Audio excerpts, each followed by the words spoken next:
Middle class families में क्या होता है ना, जरूरतें टपक जाती हैं ऊपर से। पैसे उधार देके सीखा कि उधार नहीं देने का। They lose money fast in order to make money fast. मुझे नहीं फर्क पड़ रहा इस वक्त मार्केट में क्या हो रहा है। तो रियल एस्टेट में जो रिटर्न मिलती है वो अनबीटेबल।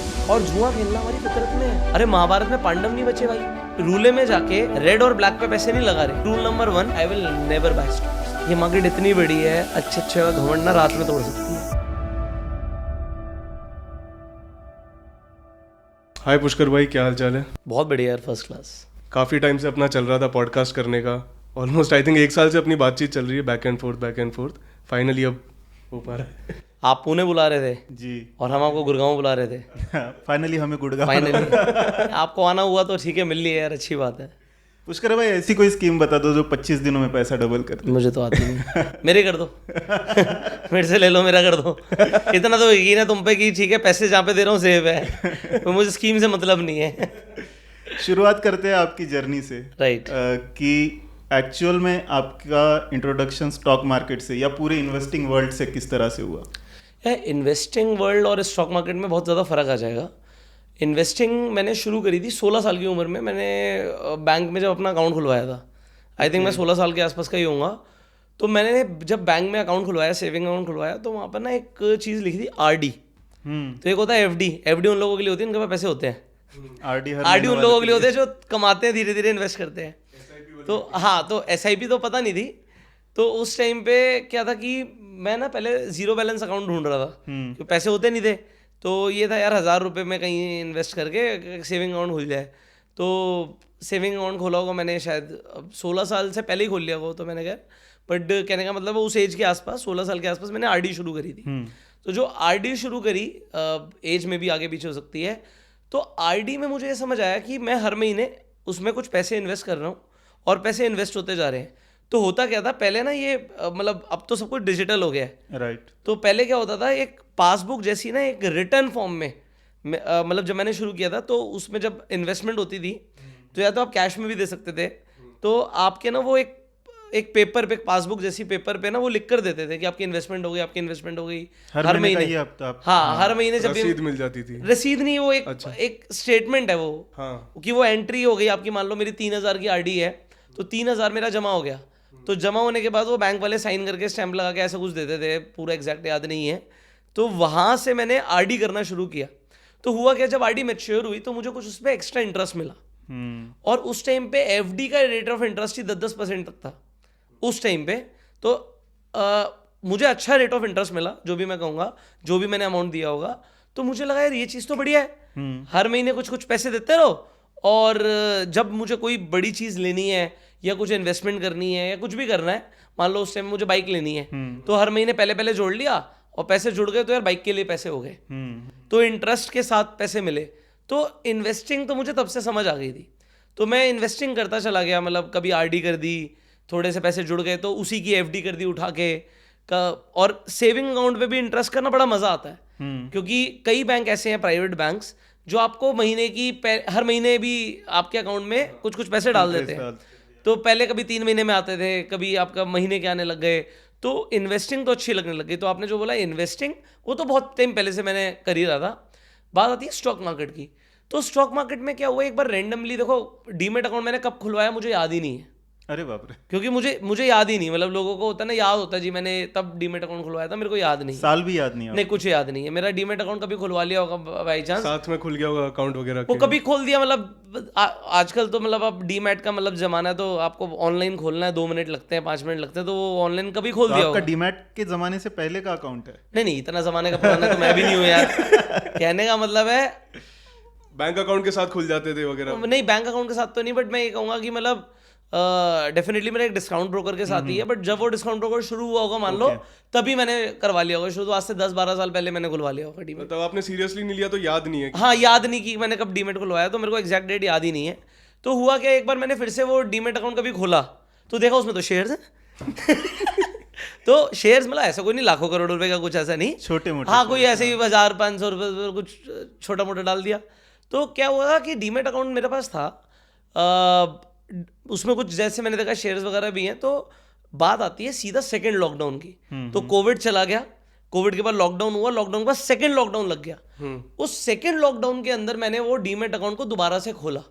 वापस कि से I have a demat account, मुझे पता भी नहीं है कि मेरे पास डीमेट अकाउंट है, ठीक है, या क्योंकि याद नहीं, लिटरली याद नहीं। हम ऐसा कई बार करते हैं, आप कभी कोट की पॉकेट में 500,000 रुपए रख के भूल जाते हो, बिल्कुल हाँ। आपको कभी मम्मी कहते ओए पैसे संभाल के नहीं रखते, वो कभी कोट टांगेंगे निकाल के, अरे इसमें तो पैसे पड़े हैं, कपड़े धोते वक्त निकल हाँ के आ कभी जाते निकल के, तो ऐसा कभी होता है ना, तो या कभी जेब में हाथ डाला तो मजा आ जाता है। हाँ कभी मजा आ गया, ये क्या हो गया यार, ये मेरे ही है। सो पॉइंट क्या है कि बिल्कुल उसी तरीके से मुझे डीमेट का याद नहीं है कि मैंने कभी खुलवाया होगा ऑनलाइन, कभी कोई सोचा भी नहीं होगा कि कोई ऐड देख के खोल दिया होगा, तो उसमें कुछ इन्वेस्टमेंट भी कर दी होगी तब की तब, बट याद नहीं। तो जब मैंने डीमेट अकाउंट अपना सेकेंड लॉकडाउन के बाद दोबारा से रीओपन मतलब रीएक्टिवेट किया, तो फिर मैंने ना कुछ स्टॉक्स में इन्वेस्टमेंट करना शुरू किया। अब आपको सबको पता ही है कि मतलब यार मतलब अभी तक बुल रन ही चला है, सेकेंड लॉकडाउन से लेके आज जिस डेट तक हम बैठे हैं, तो मैं बोलूँगा I have been very lucky, क्योंकि मैंने जो इन्वेस्टमेंट्स करी उन्होंने मुझे अच्छा रिटर्न दिया, और बहुत सही टाइम पे मैंने उसे पकड़ा, या जो भी कहो कि मैंने इन्वेस्टमेंट करना Timing शुरू सही किया। हो गई। हाँ मतलब लक बाई चांस है, बट मैंने स्टॉक्स और म्यूचुअल फंड दोनों में इन्वेस्ट करना शुरू किया। सो शॉर्ट टाइम पीरियड में मैंने क्या क्या देखा कि कुछ स्टॉक्स तो बहुत अच्छा चल रहे हैं और कुछ स्टॉक्स नहीं चल रहे, और कुछ में मेरे को माइनस में भी रिटर्न है, ऑल्दो मार्केट भाग रही है। आप क्या करते हो, देखो लोग इन्वेस्टमेंट इसलिए शुरू करते हैं कि उन्हें अमीर बनना होता है, ठीक है। मैं कोई ये नहीं बोलूँगा भाई कोई मैं हैंड टू माउथ है, मुझे कोई ज़रूरत थी पैसों की, मैंने ज़िंदगी में मैं काफ़ी टाइम से मेहनत कर ही रहा हूँ, तो पैसे थोड़े बहुत थे मेरे पास, तो मैंने उसे इन्वेस्ट किया। तो मैंने इन्वेस्ट इसलिए किया कि भाई उस पैसे को अब ग्रो किया जाए। सो पर्पस अलग हो गया, एक होता है कि कमाना, एक होता है पैसे को ग्रो करना। सो वो ग्रोथ माइंडसेट था। तो मैंने मल्टीपल स्टॉक्स में इन्वेस्ट किया, there were more than 10 stocks. So 10 से ज़्यादा स्टॉक्स थे, मैंने उनमें इन्वेस्ट किया। कुछ स्टॉक्स ने अच्छी रिटर्न दी, कुछ ने नॉर्मल, और कुछ माइनस में भी थे। बट जो मैंने म्यूचुअल फंड्स में इन्वेस्टमेंट किया वो सारे प्लस थे, हाँ वो सारे प्लस थे। म्यूचुअल फंड सारे प्लस, स्टॉक्स में मैं क्या देख रहा हूँ ओवरऑल रिटर्न चलो कुछ है, बट अगेन म्यूचुअल फंड की रिटर्न ज़्यादा थी। ओके। तो मेरी एक्टिव इन्वेस्टिंग से ज़्यादा म्यूचुअल फंड की रिटर्न थी। तो क्या होता है कि जब आपका SIP हर महीने होता जाता है ना, तो धीरे धीरे करके एक अमाउंट बन जाता है, एक आपका लमसम इकट्ठा हो जाएगा। अब जब आपका कहीं पर भी पैसा लगा है तो आपका इंटरेस्ट आना शुरू हो जाएगा। सो इंटरेस्ट कब आता है, जब आपका कोई सिग्निफिकेंट इन्वेस्टमेंट है। अदरवाइज तो डीमेट पहले भी होगा, थोड़ा बहुत इन्वेस्टमेंट भी होगा, तो वो बिल्कुल दिमाग से हटा दो, उस पर आप ध्यान ही नहीं दोगे। आप ध्यान कब दोगे, जब आपने मान लो आपने एक सिग्निफिकेंट SIP करी या सिग्निफिकेंट अमाउंट इन्वेस्ट किया, अब ऊपर नीचे जाने पे आप देखोगे उसे, आप ट्रैक करोगे उसे, फर्क भी पड़ेगा। फर्क भी पड़ेगा। तो वहां पर मैंने ये चीज़ को नोट किया कि यार म्यूचुअल फंड सारे पॉजिटिव में जा रहे हैं, मल्टीपल म्यूचुअल फंड स्कीम्स में इन्वेस्ट किया और मल्टीपल स्टॉक्स में इन्वेस्ट किया, तो इज म्यूचुअल फंड बेटर, ऐसा मैंने सोचा अपने आप में। क्यों, क्या क्या क्या म्यूचुअल फंड बेटर है कि यार तूने खुद से दिमाग लगाया ना, स्टॉक्स तो इतने सारे हज़ारों स्टॉक्स हैं, तो तूने ये वाले स्टॉक्स जो चूज़ करे तूने सोच समझ के करे होंगे, और ये सोच समझ के इन्वेस्टमेंट के बावजूद भी म्यूचुअल फंड अच्छा चल रहा है, तो म्यूचुअल फंड तो अच्छी चीज़ है। फिर मैंने कुछ टाइम स्टॉक इन्वेस्टिंग को रोक दिया और म्यूचुअल फंड की SIP को बढ़ा दिया। ओके। तो एक अच्छा, मैंने वीडियोस भी बनाए हुए हैं कि मेरी एक टाइम पे काफ़ी अच्छे अमाउंट की SIP चलती थी। क्यों बोल रहा हूँ, क्योंकि अब मैं SIP में इन्वेस्ट नहीं करता, ओके अब मैं म्यूचुअल फंड में इन्वेस्टमेंट नहीं करता हूँ। तो एक टाइम में मेरी एक सिग्निफिकेंट अमाउंट की SIP चलती थी। तो मैंने कोविड के टाइम पे स्टॉक मार्केट को थोड़ा सा लेट चूज़ किया, मैंने रियल एस्टेट में पहले से इन्वेस्ट करना शुरू कर दिया था। तो रियल एस्टेट में क्या होता था, जैसे जैसे जैसे मेरे पैसे इकट्ठे होते थे कहीं से भी, तो मैं उससे ट्राई करता था कि यार मैं हाथ पैर मार के कोई ना कोई रियल एस्टेट में इन्वेस्ट कर दूँ। तो रियल एस्टेट तो ग्रो होते चले गए, और म्यूचुअल फंड के साथ भी ये हुआ कि मेरा म्यूचुअल फंड का पोर्टफोलियो थोड़ा बहुत बनता था, फिर कोई मेरे को कोई डील लेके आ जाता था कि यार कोई, हाँ मतलब यार एसेट के बदले में एसेट में पैसे लगा रहे हो, कोई दिक्कत नहीं है। मैं तो ऐसा सोचता हूँ, इन्वेस्टिंग हो रही है। मैं तो ऐसा सोचता हूँ। तो म्यूचुअल फंड में क्या हुआ कि वो लॉन्ग टर्म शॉर्ट टर्म दोनों कैपिटल गेन लग रहा है, बट अपना एक वही RD वाला सिस्टम मेरा तो दिमाग में कि भाई वो पैसे जुड़ते जा रहे हैं, और फिर उस पैसे से कुछ बड़ी इन्वेस्टमेंट कर दी तो कोई दिक्कत नहीं है। आप रिटर्न की जगह उसको सेविंग के माइंडसेट से देख रहे थे कि सेविंग इकट्ठी हो रही है और उस पर रिटर्न भी आ रहा है। यार एक्चुअली ना उस टाइम पे ऐसे कोई कैलकुलेटिव माइंड नहीं था, आज थोड़ा बहुत है, बट तब कैलकुलेटिव माइंड नहीं था कि मैंने कभी इस तरीके से सोचा नहीं कि इतनी % रिटर्न अच्छी होती है, या ये अच्छा होता है, या ये एक्सपेक्टेशन है। So I invested in stock market with no expectations. देखेंगे यार, मतलब ऐसा नहीं था कि स्टॉक मार्केट में बहुत कुछ लगा दिया है, बट ये पता है कि यार इन्वेस्ट करना अच्छा होता है, स्टॉक्स में इन्वेस्ट करना है। तो मैंने ना मल्टीपल थॉट एक्सपेरिमेंट्स करे हैं। सो वो थॉट एक्सपेरिमेंट्स पहले मैं लोगों को बताता हूँ कि why I have chosen stock market, बहुत बाद में, मतलब बाद में चूज़ किया, रियल एस्टेट पहले चूज़ किया, but why have chosen stock market, तो उसका कुछ रीजंस है. सो रीजंस क्या है कि पहले तो मैं इंडिया की पॉपुलेशन को देखता हूँ. आज हम 140 करोड़ से ऊपर हैं. 140 करोड़ लोग रोज कुछ ना कुछ कंज्यूम करते हैं. आप खाना खाते हो, FMCG प्रोडक्ट्स हो गए, गाड़ी खरीदते हो, IT सर्विसेज लेते हो, टायर बदलवाते हो गाड़ी का, आप बहुत सारी गोल्ड खरीदते हो, सिल्वर खरीदते हो, आप किसी कंपनी पे जाके, मतलब आप रिलायंस पे जाके शॉपिंग कर लेते हो. तो आप मल्टीपल चीज़ें यूज़ कर रहे हो. और ये 140 करोड़ लोगों की ज़रूरत है. इनकी शादियाँ होंगी, इनके बच्चे होंगे, वही नेस्ले के डब्बे आएंगे, वही डाइपर आएंगे, वो मतलब साइकिल सेम ही है. बट बात क्या है कि ये देश की पॉपुलेशन बहुत तेज़ी से बढ़ रही है. सो मुझे स्टार्टिंग से कुछ चीज़ें समझ आती हैं. एक तो लैंड लिमिटेड है, लोगों को रहने के लिए घर चाहिए होगा, और लोग ज़िंदगी भर की कमाई घर में लगाएंगे, घर खरीदने में लगाएंगे, तो लैंड का रेट बढ़ना ही बढ़ना है. इसमें मेरे को कभी भी सेकंड थॉट है नहीं.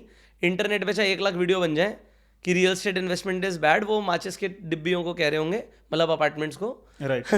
ठीक है. बट लैंड के लिए मैंने ना किसी को नुकसान में देखा है, और मैं बोलूँगा यार मैं बनाई उससे हूँ, तो मैं तो हमेशा उसके फेवर की बात करूँगा. ठीक है. कल आज मेरे को इंस्टाग्राम पे स्क्रॉल करते हुए एल्विश यादव की एक रील दिखी कि भाई मैं तो बिग बॉस से बना हूँ, तो मैं बिग बॉस के बारे में कैसे बोल सकता हूँ. तो मैं यार रियल एस्टेट से बना हूँ, मैं रियल एस्टेट के बारे में कैसे बोल सकता हूँ. तो रियल एस्टेट में जो रिटर्न मिलती है वो अनबीटेबल है. और उसमें होता क्या है, क्योंकि जब आप खरीदते हो आप बेचने के बारे में नहीं सोचते.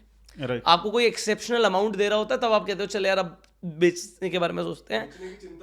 हाँ, आपको पता है यार ये चीज़ कहीं नहीं जा रही, मेरी लैंड है और लैंड की वैल्यू है. पैसा मिले ना मिले, जमीन तो अपनी है. ज़मीन अपनी है. तो कहने का मतलब है कि, और ज़मीन में ना मल्टीपल चीज़ें हैं, तो हमने उस पर अब काफ़ी पढ़ाई कर ली है. पढ़ाई वो भी बुकिश लैंग्वेज नहीं, मतलब कहने का मतलब है ट्रांजैक्शनल, आप कह सकते हो प्रैक्टिकल. सो कहने का मतलब है कि मुझे लगता है कि रियल एस्टेट इन्वेस्टमेंट तो बहुत अच्छी है, बट मैंने ना कुछ चीज़ें थॉट एक्सपेरिमेंट्स क्या किए कि यार ये जितनी भी पॉपुलेशन है ये कंज्यूम करती चली जाएगी. कंपनी कौन सी चलेगी मुझे पता नहीं, तो मैं कंपनीज पे बेट नहीं कर रहा. बट क्या निफ्टी ऊपर जाएगा, निफ्टी में टॉप 50 कंपनियां रहेंगी, निफ्टी ऊपर जाएगा. हाँ यार, टॉप 50 कंपनियां इंडिया की तो बढ़नी है. एग्जाम्पल है ये. टॉप 50 किसी कारण से है ना, टॉप 50 किसी कारण से है, मिड कैप की टॉप 100 किसी कारण से है, स्मॉल कैप की टॉप 250 किसी कारण से है. तो यार इन कंपनीज के यूजर्स हैं ये पूरी इंडिया. तो इंडिया जब तक इन कंपनीज को पैसे देगी तब तक ये कंपनीज ग्रो करेंगी, इनके प्रॉफिट्स और रेवेन्यू ग्रो करेंगे. फिर मैंने ना रियल एस्टेट के बारे में भी एक चीज़ सोची कि लॉन्ग टर्म इन्वेस्टमेंट तो करना चाहता है, ठीक है. अगर लॉन्ग टर्म, 2 तरीके की इन्वेस्टमेंट्स हम जो करते हैं. So I create builder floors also, if you don't know. नहीं, मैं बिल्डर फ्लोर्स भी बनाता हूँ. हाँ. तो वो छोड़ देते हैं उसे. बट पॉइंट ये है कि अगर मैं लॉन्ग टर्म के बारे में सोचूं, अभी मैं रिसेंटली जब यहाँ पर पोल्यूशन ज़्यादा हो गया तो मैं मसूरी चला गया. यहाँ पे दिल्ली के आसपास के हिल स्टेशन जो है वहाँ पे अगर जाओ, तो मैं वहाँ पर ना एक रिजॉर्ट में रुका हुआ था. तो मैं ये सोच रहा था कि अगर यहाँ पे लैंड खरीदी जाए तो.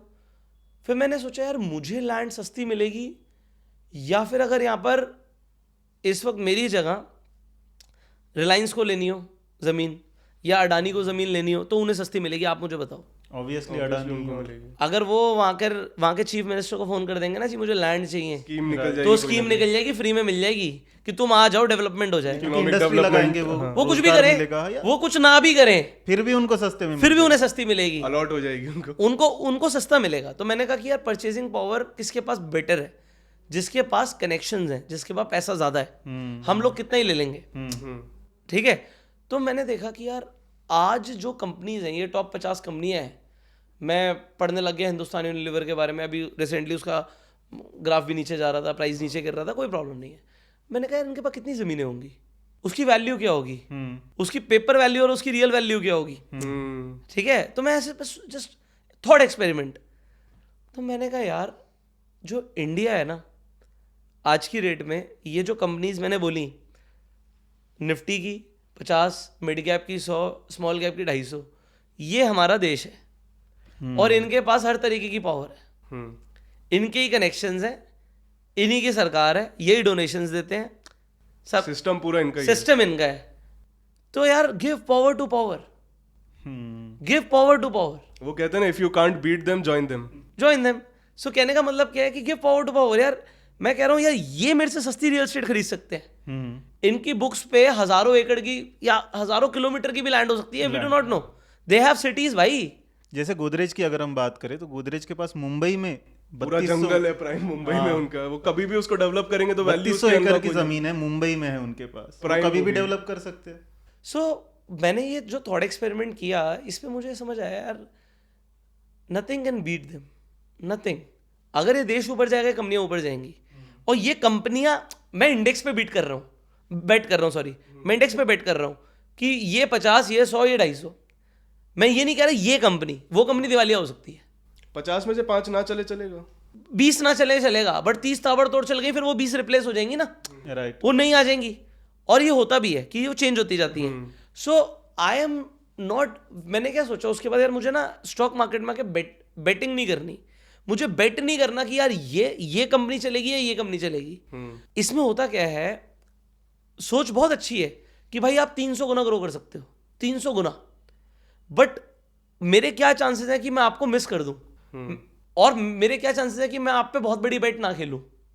काफी ज्यादा। आप एक राकेश झुनझुनवाला सुनते हो, एक ऐसे हजारों होंगे जो राकेश झुनझुनवाला की तरह इन्वेस्टमेंट करी होगी, बट वो फेल भी हुए। एक एक कंपनी सबने पकड़ी, एक चल गई, एक चल गई, एक राकेश झुनझुनवाला बन गया, बाकी या राकेश झुनझुनवाला ने जो कंपनी पकड़ी वो बाकियों ने भी पकड़ी होगी, बट राकेश ने जितना पैसा डाला क्या उतना बाकियों नहीं ने डाला। डाला? राइट। सो रियल स्टेट में सक्सेस क्यों मिलती है? क्योंकि रियल स्टेट में मोटा आप पैसा जाता है। जितने नहीं भी होते हैं ना, वो भी लगाते हो, आप लोन लेके भी लगाते हो, मांग के भी लगाते हो, अपना गोल्ड बेच के भी लगाते हो। एक तरीके से लेवरेज्ड होती है। लेवरेज क्या, आप अपने या तो लोन पे जाओगे या फिर आप फुल पोटेंशियल पे जाते हो। अगर आपकी जो भी हैसियत है, आप आज 10 लाख की जमीन नहीं खरीदोगे, आप खरीदने जाओगे, आप कहोगे यार चल मैं 50 लाख, 1 करोड़, 2 करोड़ की भी सोच सकता हूँ, ठीक है। आप मिनिमम एग्जाम्पल सोचेगा ही आदमी उतना, एग्जाम्पल मतलब हर बंदा अपने लिमिट के हिसाब से। राइट। अंबानी नहीं सोचेगा 2 करोड़ की प्रॉपर्टी के लिए, राइट। ठीक है, वो सोचेगा 2000 एकड़ या जो भी, मतलब उसकी जो भी सोच होगी। तो हर आदमी अपने पीक पोटेंशियल के हिसाब से रियल एस्टेट सोचता है। पर जो आदमी 2 लाख के स्टॉक खरीदने की सोचता है, वो 50 लाख की प्रॉपर्टी खरीदने की। Yes, that's a difference. But मैंने ये सोचा कि यार मैं, ये सारे मेरे थॉट एक्सपेरिमेंट्स हैं, जितने की मैं रियल एस्टेट खरीदता हूं, क्या मैं उतने की स्टॉक मार्केट में इन्वेस्टमेंट कर सकता हूं? आंसर क्या आया कि मैं किसी भी हाल में उतने का एक एक स्टॉक तो नहीं खरीद सकता, बट यस मैं ETFs या म्यूचुअल फंड खरीद सकता हूं। उसमें मुझे थोड़ी सी चिंता कम है, डाइवर्सिफाइड है, सेफ्टी भी है वहाँ। भाई मार्केट कितनी भी नीचे आ गई, मैं आपको आज भी पोर्टफोलियो दिखा सकता हूं, मैं ग्रीन में खड़ा हूं। जबकि मेरी मेजर इन्वेस्टमेंट इस रैली के दौरान हुई है।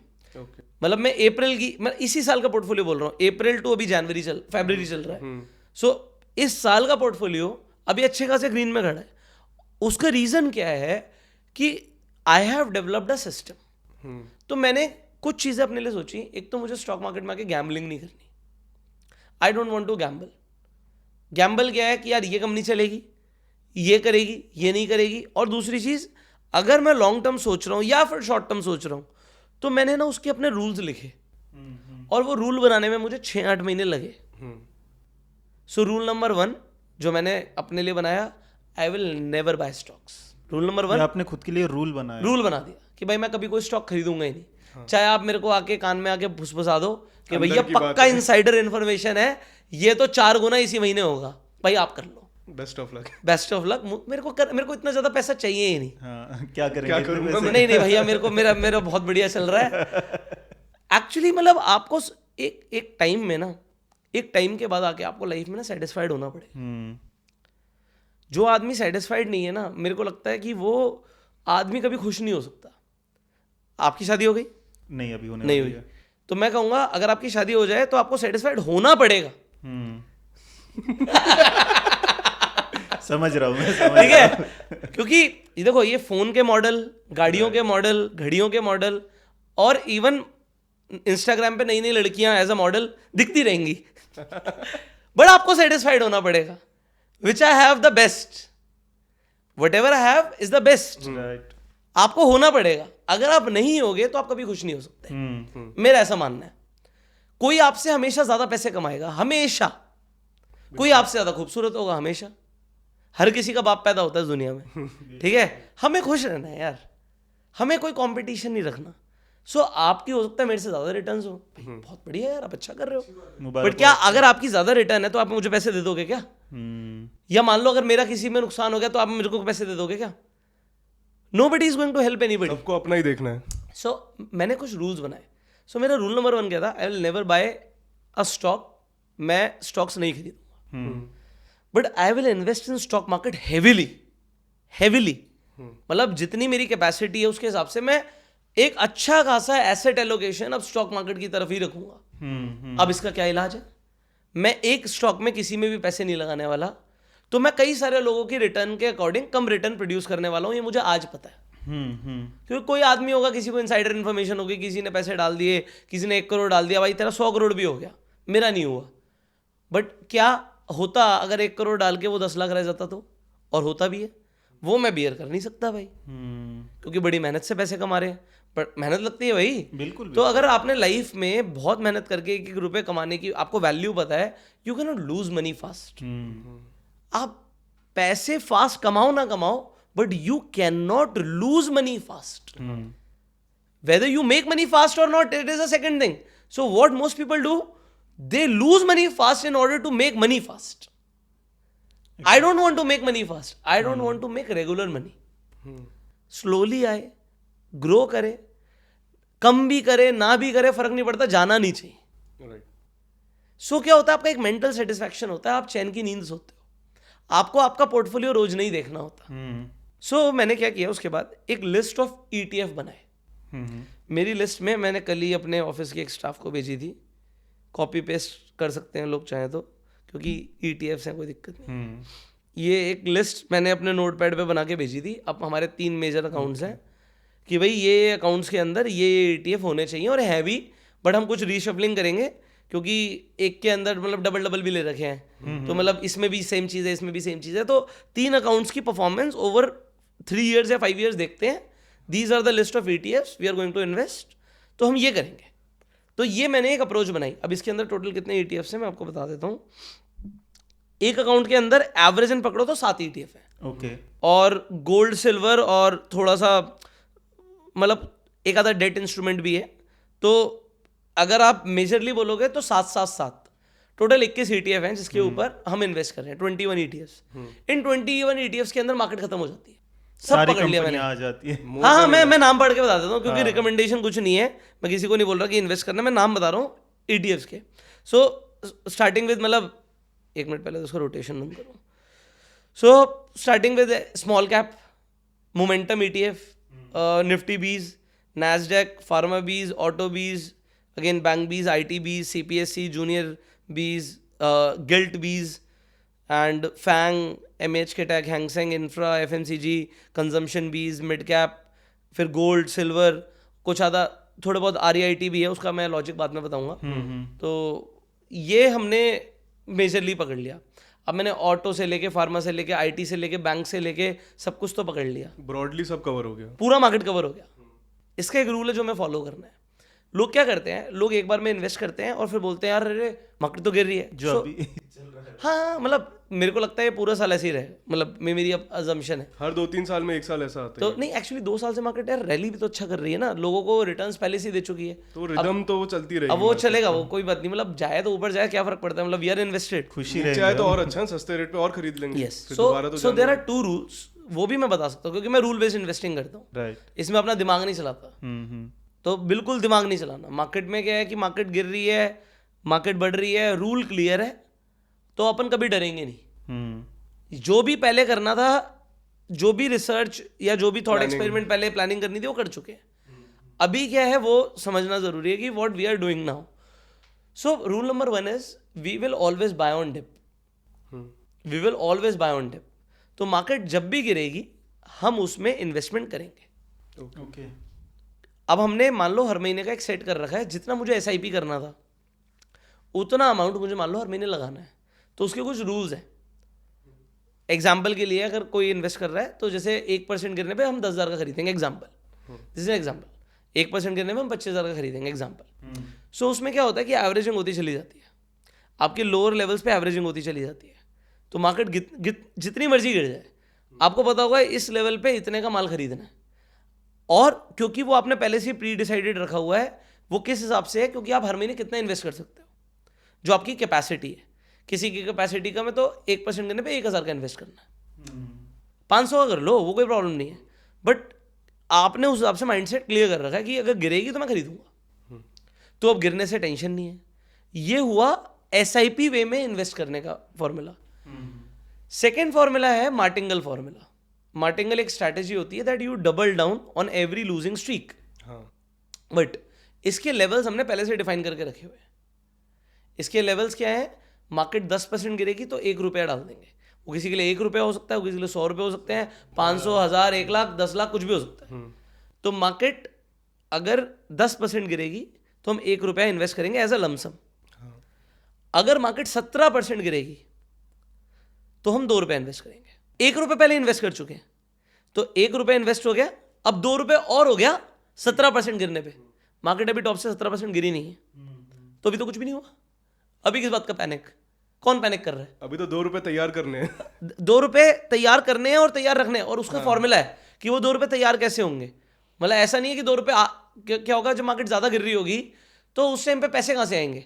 तो आपने अगर मेरे उसमें सुना हो तो मैंने बोला गोल्ड है, सिल्वर है, गिल्ट बीज है, डेट इंस्ट्रूमेंट है, लिक्विड बीज भी है और REIT है. ये सब नहीं गिरेंगे जब मार्केट गिर रही होगी.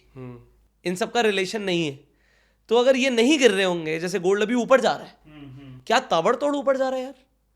80,000 के ऊपर चला गया है. सर 87 है आज का भाव. अरे बाप. हाँ अभी 1 महीने में और ज्यादा भाग रहा है. ठीक है. तो मतलब वो क्यों भाग रहा है, वो क्यों भाग रहा है, उसके जियोपॉलिटिकल रीजंस है, बट कहने का मतलब वो भाग रहा है अभी. तो मार्केट गिर रही है, गोल्ड भाग रहा है, डायरेक्ट कोरिलेशन. मार्केट गिर रही है, सिल्वर भाग रही है. ठीक है. मार्केट गिर रही है, डेट पैसे दे रहा है जो उसे देना है, वो तो फिक्स रिटर्न्स है. ठीक है. REIT का थोड़ा सा अलग कंसेप्ट है बट वो भी उतना नहीं गिरेगा. तो अगर मार्केट गिर रही है और अगर फंड्स नहीं है मेरे पास तो मैं उन्हें बेच दूंगा. इन्हें तो फिर खरीद लेंगे. रिटर्न तो मार्केट नहीं देनी है, रिटर्न तो मार्केट ही देगी. बट अगर पैसे उस टाइम पे नहीं है तो इनमें इन्वेस्टमेंट इसीलिए की जा रही है कि जब पैसे नहीं हो तो आप इसमें इन्वेस्टमेंट कर सको. सो मार्टिंगल के लेवल्स बता रहा हूं जो हमने निकाले हुए हैं. मतलब ये किसी को ऐसा नहीं है कि आपको फॉलो कर रहे हैं, आप पहले से खुद से ट्राई करो. आप इसे कंसेप्ट को समझो, अपनी रिसर्च करके लेवल अपनी रिसर्च करो. मतलब मैं तो आपको बता रहा हूँ जो मैंने इतने साल लगा दिए और वो सालों के बाद का जो आपको ज्ञान कह लो, निष्कर्ष कह लो, वो आपको एक छोटे से फॉर्म में दे रहा हूँ.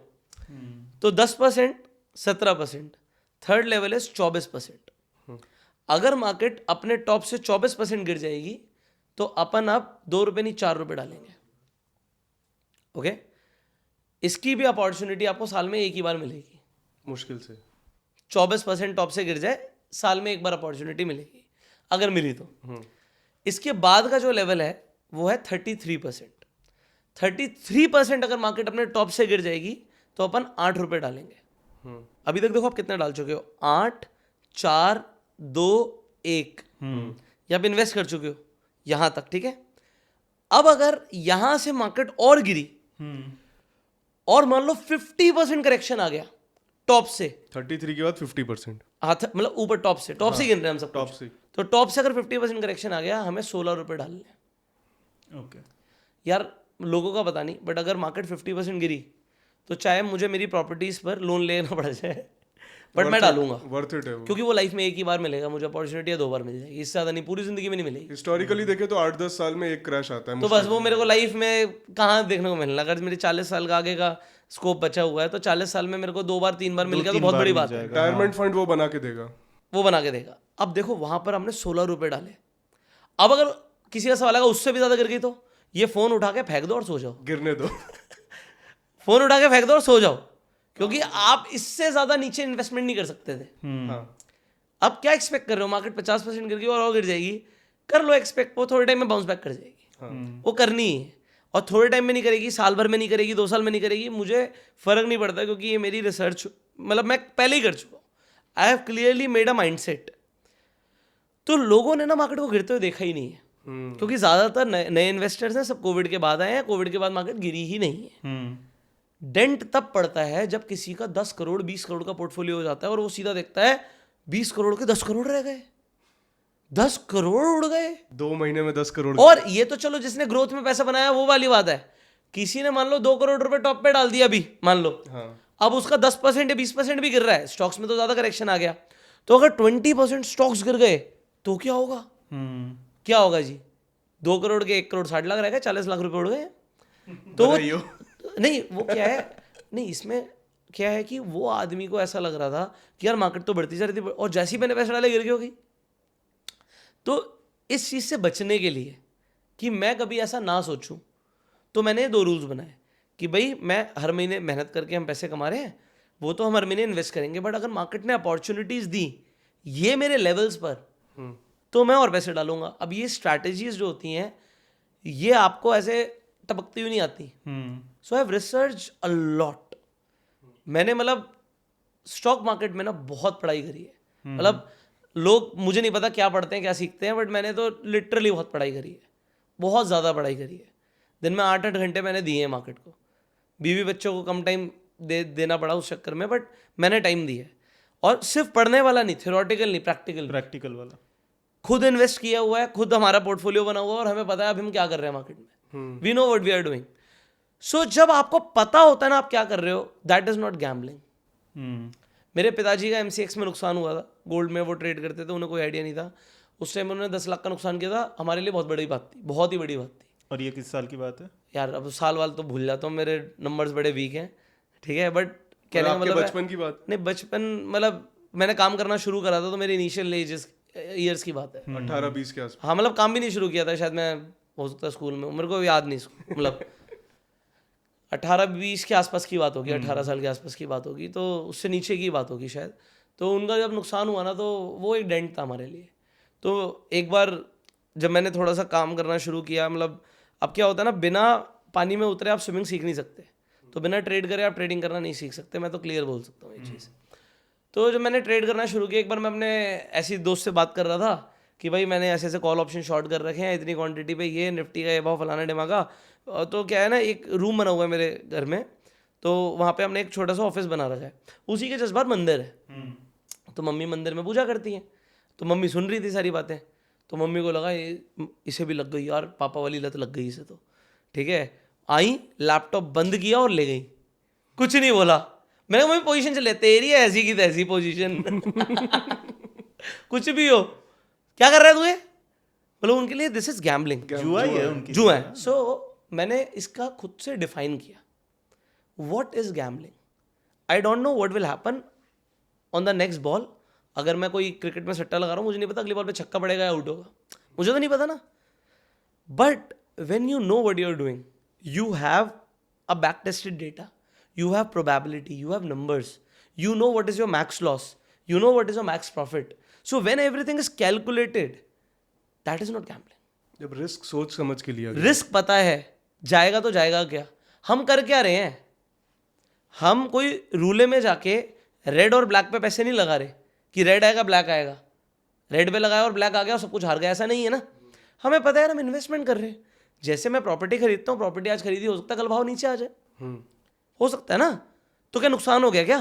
नुकसान तो तभी होगा जब रियलाइज करूंगा मैं उसे. So loss is only what I realise, मतलब जिसे मैं बुक करता हूँ. अदरवाइज तो सब पेपर पे है, सब मुंह माया है भाई. तो अगर मैं इन्वेस्ट कर रहा हूँ तो मुझे पता है मैं क्या कर रहा हूँ, मुझे पता है मैंने इन कंपनीज के शेयर्स खरीदे हैं. हाँ मुझे समझ आता है PE रेशियो क्या होता है, मुझे समझ आता है कि मार्केट में हमेशा ओवर वैल्यूड रेट पे रहते हैं स्टॉक्स, वो कभी भी अपनी वैल्यूएशन लूज कर सकते हैं, तो मुझे समझ आता है. बट जब वो अपनी वैल्यूएशन लूज कर रहे हैं, तब क्या मैं पैसे डाल रहा हूँ? क्योंकि ये कंपनियां हैं, ये कहीं नहीं जाने वाली. जो मैं कह रहा हूँ, जैसे मेरे पास जमीन है, वैसे इन कंपनीज के पास भी जमीन है, एसेट्स हैं, लाइबिलिटीज भी हैं, सब कुछ है, बट बिजनेस है भाई. तो ये चीज़ का माइंडसेट पहले मैंने बनाया. और फिर जैसे रूल्स मैंने बनाए, इसमें रूल जैसे एक पहला था कि भाई मैं स्टॉक्स में इन्वेस्ट नहीं करूंगा. दूसरा, स्टॉक मार्केट में हेविली इन्वेस्ट करूंगा, जिसके लिए मैं ETFs में इन्वेस्ट करूंगा. ETF क्यों वो और म्यूचुअल फंड क्यों नहीं, उसके लिए ऊपर मैं बहुत बार बातें कर चुका हूँ. मुझे ETF ज़्यादा अच्छे लगते हैं क्योंकि मैं उन्हें अपने आप लिमिट ऑर्डर मार के खरीद सकता हूँ, अपने पता है किस रेट पे खरीद, और वो मुझे सस्ते पड़ते हैं. हाँ, एनी टाइम सस्ते पड़ते हैं. एक्सपेंस रेशियो भी बहुत, एक्सपेंस रेशियो कम है, और जब मुझे बेचना होता है मैं बेचता हूँ. It is a kind of a mutual fund only. ETF भी म्यूचुअल फंड ही है, बट मैं खुद से इन्वेस्ट करना चाहता हूँ उसमें. सो मैं पैसिव इन्वेस्टिंग को एक्टिवली करना चाहता हूँ. पैसिव को और पैसिवली नहीं, इतना वेला नहीं हूँ मैं, सॉरी इतना मेरे को काम नहीं है, सॉरी इतना भी बिजी नहीं हूँ मैं कि मतलब थोड़ा वेला भी हूँ. हाँ थोड़ा सा इतना तो टाइम दे दूंगा, 15 मिनट दे सकता हूँ रोज के. तो अगर मैं इतना दे सकता हूँ तो भाई और क्या मांग रही है मेरे से मार्केट, कुछ नहीं मांग रही. सो ये रूल बनाने के बाद मैंने डेफिनेटली ट्रेडिंग को बहुत अच्छे से किया है. जितनी स्ट्रैटेजीज लोग बनाते हैं, प्लान करते हैं, मैं आज भी याद है मैं मूवी देखने जाता था तो मूवी की जगह मुझे चार्ट दिखते थे. लिटरली मैं बता रहा हूँ आपको, सच में मैं वाइफ के साथ वो अवतार अभी 2 आई थी, पता नहीं कौन सी आई थी, मैं वो देखने गया था, तो चल मूवी रही है, और मेरी वाइफ ने पूछा कि मूवी कैसी लगी, वो मेरे दिमाग में क्या चल रही थी, स्ट्रैटेजी। आज यार बैंक निफ्टी इतनी गिरी थी, और इसमें इस टाइम पे ये वाली स्ट्रैटेजी करते, ये वाले ऑप्शन सेल करते, ये करते, ऐसे करते, ये करते, तो यार इसमें इस तरीके से पैसे बनते। इवन मोमेंटम में भी ना साइडवेज चली जाती, ऐसे मतलब अपना कुछ अलग चल रहा है, प्रोसेसिंग चल वो प्रोसेसिंग चल रही है। तो मतलब वो टाइम दिया, अब देने के बाद उसे सिस्टमैटिक कर दिया, क्योंकि जब आप ट्रेड करते हो ना तो आप इसे छोड़ नहीं सकते, क्योंकि ये आपके साथ चलेगा। आप वॉशरूम जा रहे हो, ये साथ चलेगा। यार जो भी अमाउंट बंदा लगाता है, इट इज़ नॉट अबाउट वो अमाउंट ज़्यादा कम है, उसकी कैपेसिटी के अकॉर्डिंग बहुत बड़ा होता है। उसके लिए तो बड़ा ही है। ठीक है, कोई कुछ भी लगाता है ट्रेड में, वो उसके लिए बहुत बड़ा होता है, और जो फ्लक्चुएशंस होते हैं वो बहुत बड़े होते हैं। ठीक है, सो हमने उसे सिस्टमैटिक करने की कोशिश करी। अब मेरा सिस्टम तो 90% लोगों को समझ भी नहीं आएगा, पसंद भी नहीं आएगा। पसंद क्यों नहीं आएगा? मेरा रिवॉर्ड ही इतना कम है कि उन्हें पसंद ही नहीं आएगा, बोरिंग लगेगा। हाँ मतलब मैं तो हम 0.3, 0.4, 0.5 पे भी खुश हो जाते हैं। 1% हमारा दिन आ गया तो दिन बन गया।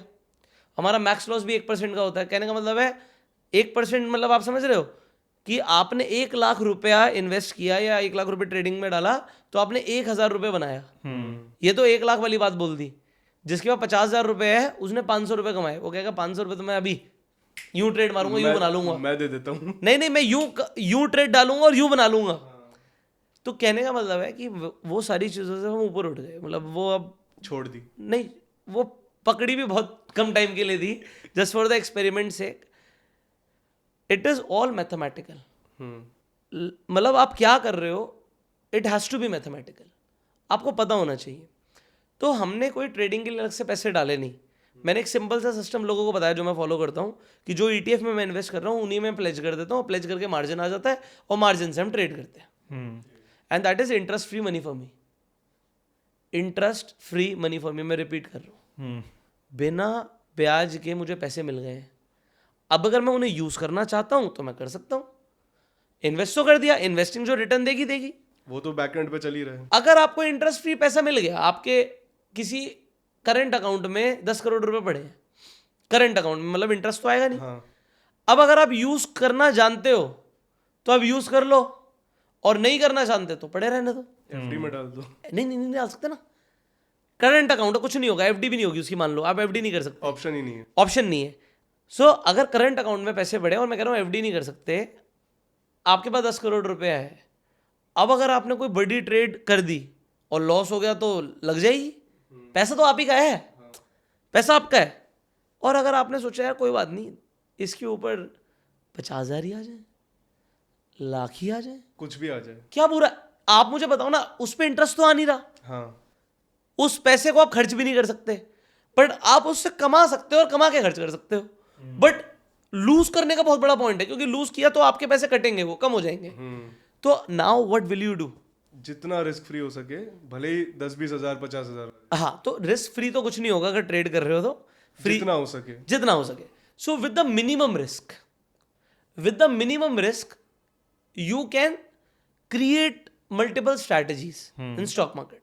कि यार मैं अगर रिस्क इतना लूंगा, हाँ रिवॉर्ड कम आएगा, क्या मुझे चलता है? मुझे चलता है, यही तो है ना। सो उसे डेवलप करने में हमें 2 साल लग गए। ओके 2 साल के अंदर आपको मैं ये बता रहा हूँ, मुझे नहीं पता लोग क्या वॉल्यूम क्रिएट करते होंगे, बट इंटरनेट पे जिन लोगों को सुन रहे हो ना, बस इतना मैं बोल सकता हूँ कि वॉल्यूम्स बहुत तोड़ हमने क्रिएट करे। क्योंकि पैसा लूज नहीं करना था, that was the main point. तो पैसा बनाना था नहीं था, ये तो क्वेश्चन ही नहीं था। ठीक है, but we did a lot of research, a lot of strategies we tested. सब कुछ परफेक्ट चलना शुरू हो गया अक्टूबर तक। अच्छे पैसे बन भी गए। तो मान लो आपके 10 करोड़ के कुछ अच्छे पैसे बन गए। अक्टूबर के बाद इन्होंने जीरोडिटी बंद कर दी। तो हमारी जो रिसर्च इतने टाइम की थी उस पर पानी फिर गया थोड़ा सा पानी फिर गया, क्योंकि हमारी ज़्यादातर स्ट्रैटेजीज बैंक निफ्टी की थी।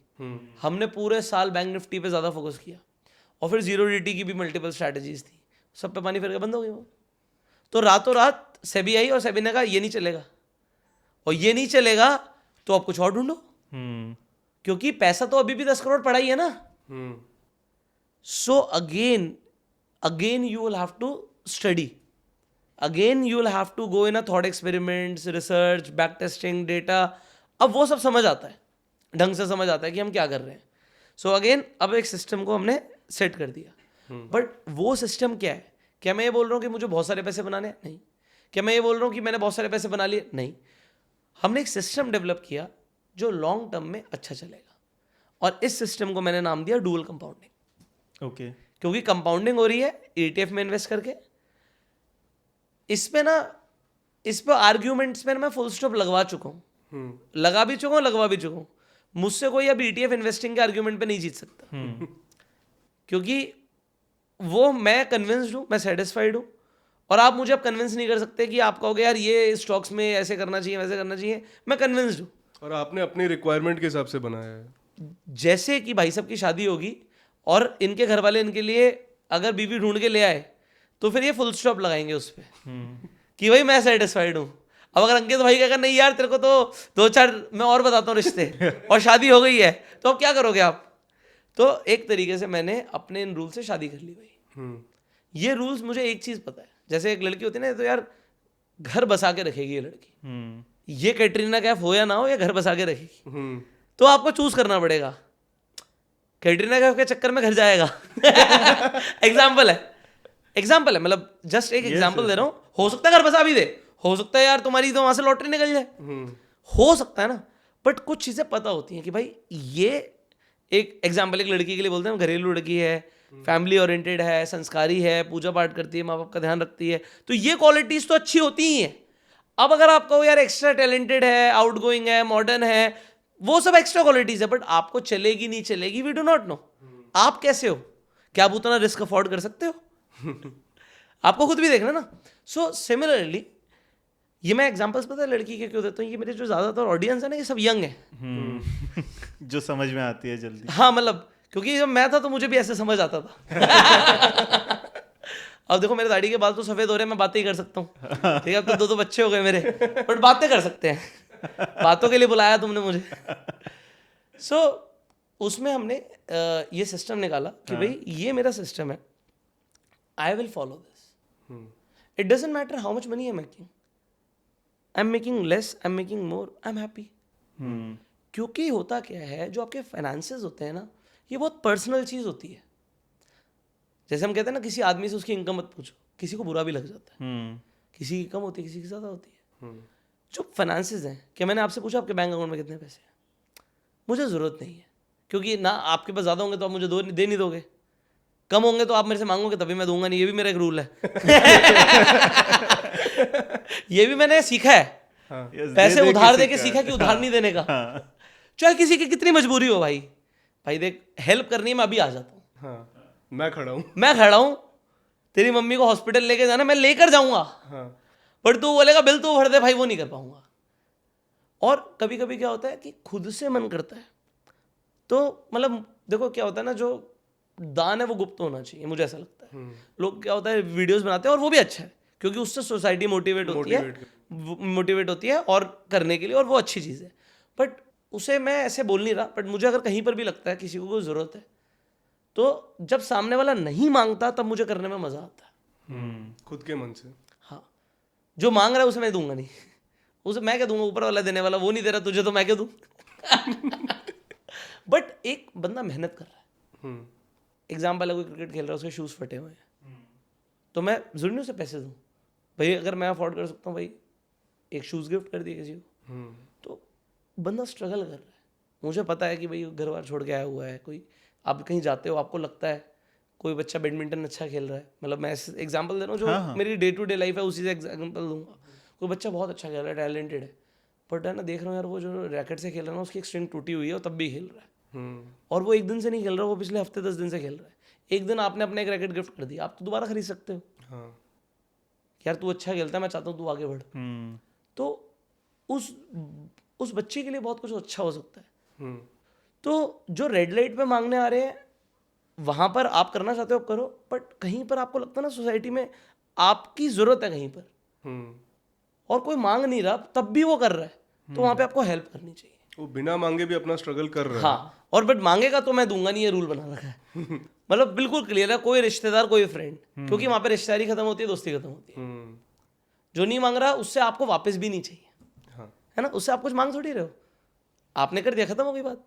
बट जब आप किसी को उधार देते हो तो आपको वापस भी चाहिए होते हैं, वो देते ही नहीं है लोग, आपको फिर नहीं उनके देने पीछे होते। दौड़ना और पड़ता उनकी है। आदत बन जाती है, हाँ। और रिलेशन खराब होता है। मैंने मतलब I have lost my friends, क्योंकि पैसे के बाद ना फिर वो दोस्ती नहीं रह जाती, वो फिर अलग ट्रांजेक्शनल हो जाता है। ट्रांजैक्शनल हो जाता है। सो ये मैंने एक रूल बनाया। अब इसी तरीके से इसी बैक टू द कॉन्सेप्ट पे हम आ रहे हैं, ETF, I am pledging, we are doing intraday trade. So होता क्या है, you can also do overnight trading, वो भी आप इंटरेस्ट फ्री कर सकते हो। उसका रूल होता है कि भाई आपको कैश में भी जितने की पोजीशन बना रहे हो उसका 50% होना चाहिए। वो लोगों को पता नहीं होगा, वो मुझे भी कब पता लगा जब मैंने ट्रेड्स करे और मुझे समझ आया मेरे को चार्जेस लग रहे हैं। So I have given a lot of charges. अब तुम लोग रोते हो ना, ब्रोकरेज दिए, चार्जेस दिए, अपन ने बहुत दिया है, ठीक है, तो वो देख के समझ आया।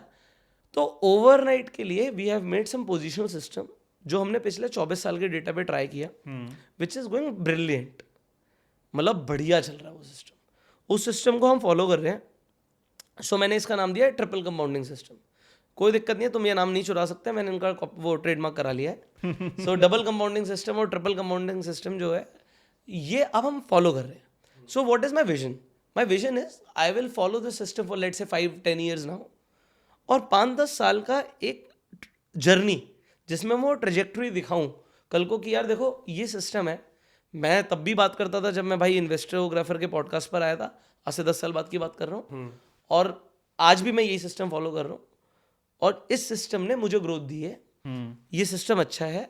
जिन लोगों को ये सिस्टम अच्छा लगे, सिस्टम कोई स्टॉक रिकमेंडेशन नहीं है, कुछ नहीं है, एक सिस्टम अच्छा लगे, एक कॉन्सेप्ट अच्छा लगे, तो आप लोग भी इसे चाहें तो अडॉप्ट कर सकते हैं।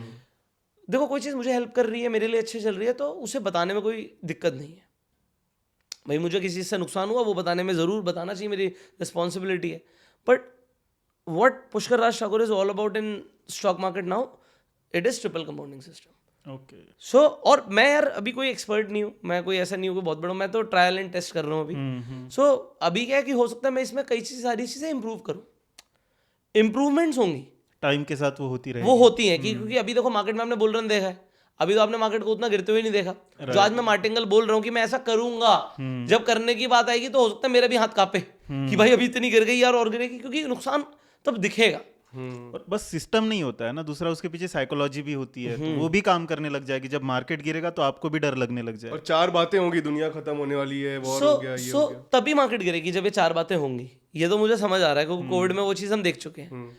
सो अब क्या है कि I live in a very peace of mind of a state, कि भाई मेरी जो स्टेट ऑफ माइंड है वो बहुत काम है इस वक्त। मुझे नहीं फर्क पड़ रहा इस वक्त मार्केट में क्या हो रहा है। देयर इज अ सिस्टम, एक अलार्म लगा होता है जब मैं देख लेता हूँ। सो मुझे इस चीज़ से अब ये है कि यार मैं एक पीस ऑफ माइंड के साथ चल रहा हूँ। और देखो ग्रोथ जो हो रही है, किसी की ज़्यादा किसी की कम होगी, बट एक चीज़ है, स्टॉक मार्केट में लॉन्ग टर्म में जो भी इन्वेस्ट करेगा उसकी ग्रोथ होनी निश्चित है।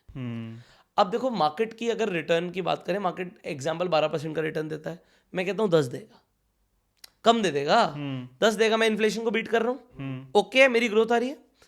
मैं ट्रेडिंग से महीने का मैं कहता हूँ चलो 1% बना लूंगा, 1% महीने का, क्या इतना मैं बना सकता हूँ? उससे ज्यादा ही बन रहा है, बट मैं कह रहा हूँ 1% बनेगा लॉन्ग टर्म में।